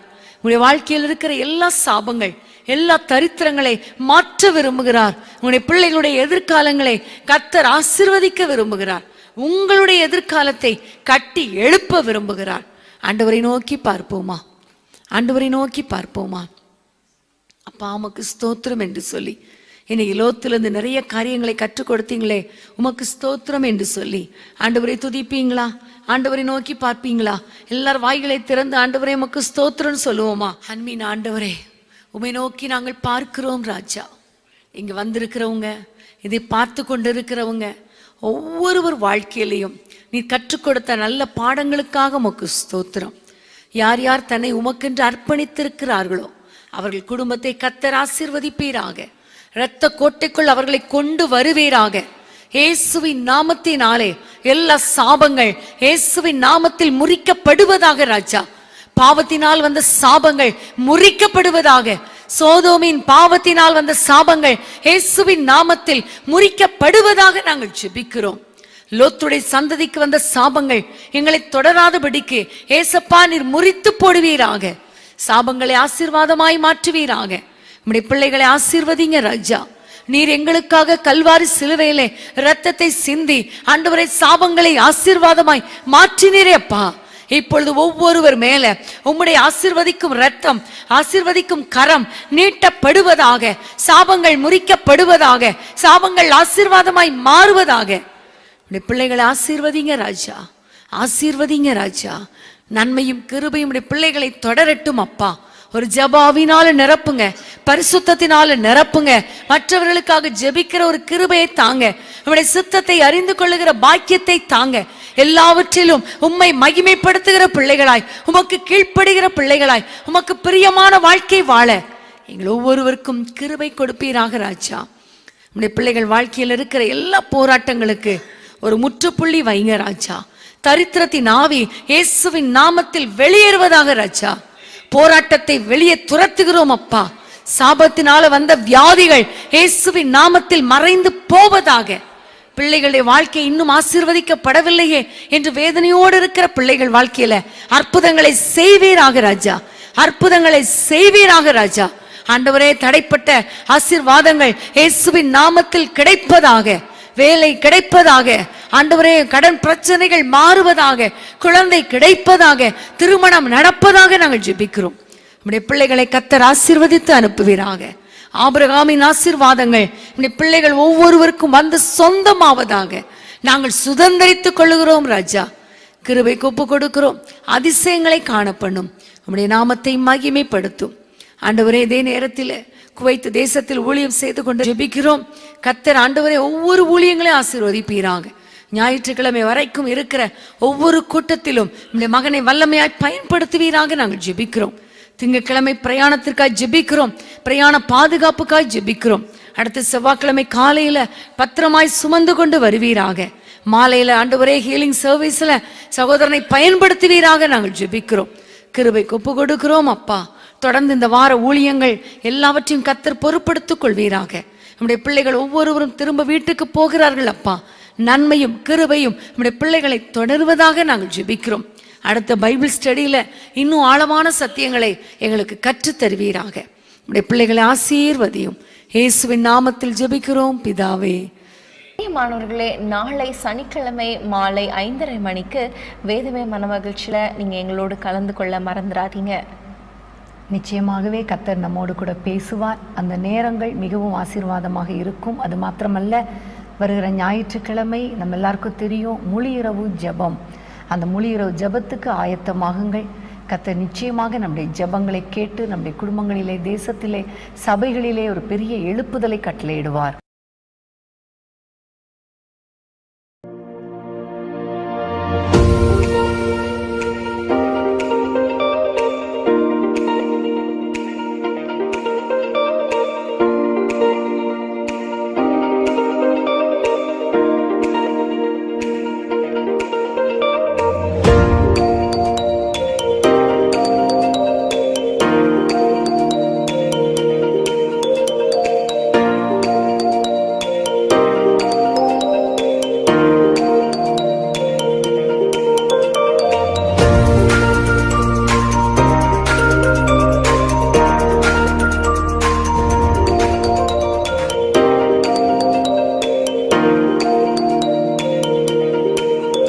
அன்பான தேவனுடைய பிள்ளைகளே, இச்செய்தி உங்களுக்கு மிகுந்த ஆசீர்வாதமாக இருந்ததென்று நாங்கள் நம்புகிறோம். தொடர்ந்து எங்கள் செய்திகளை கேட்டு கர்த்தருக்குள் ஆசிர்வதிக்கப்பட ஜீசஸ் மீட்ஸ் மினிஸ்ட்ரீஸ் என்கிற எங்கள் யூடியூப் சேனலை சப்ஸ்கிரைப் செய்யுங்கள். மேலும் உங்கள் ஜெப உதவிக்கு எங்களோடு நீங்கள் தொடர்பு கொள்ள வேண்டிய தொலைபேசி எண் 9842252836 மற்றும் 7299546363. Email gpsrobinson@hotmail.com. கர்த்தர் உங்களை ஆசிர்வதிப்பாராக.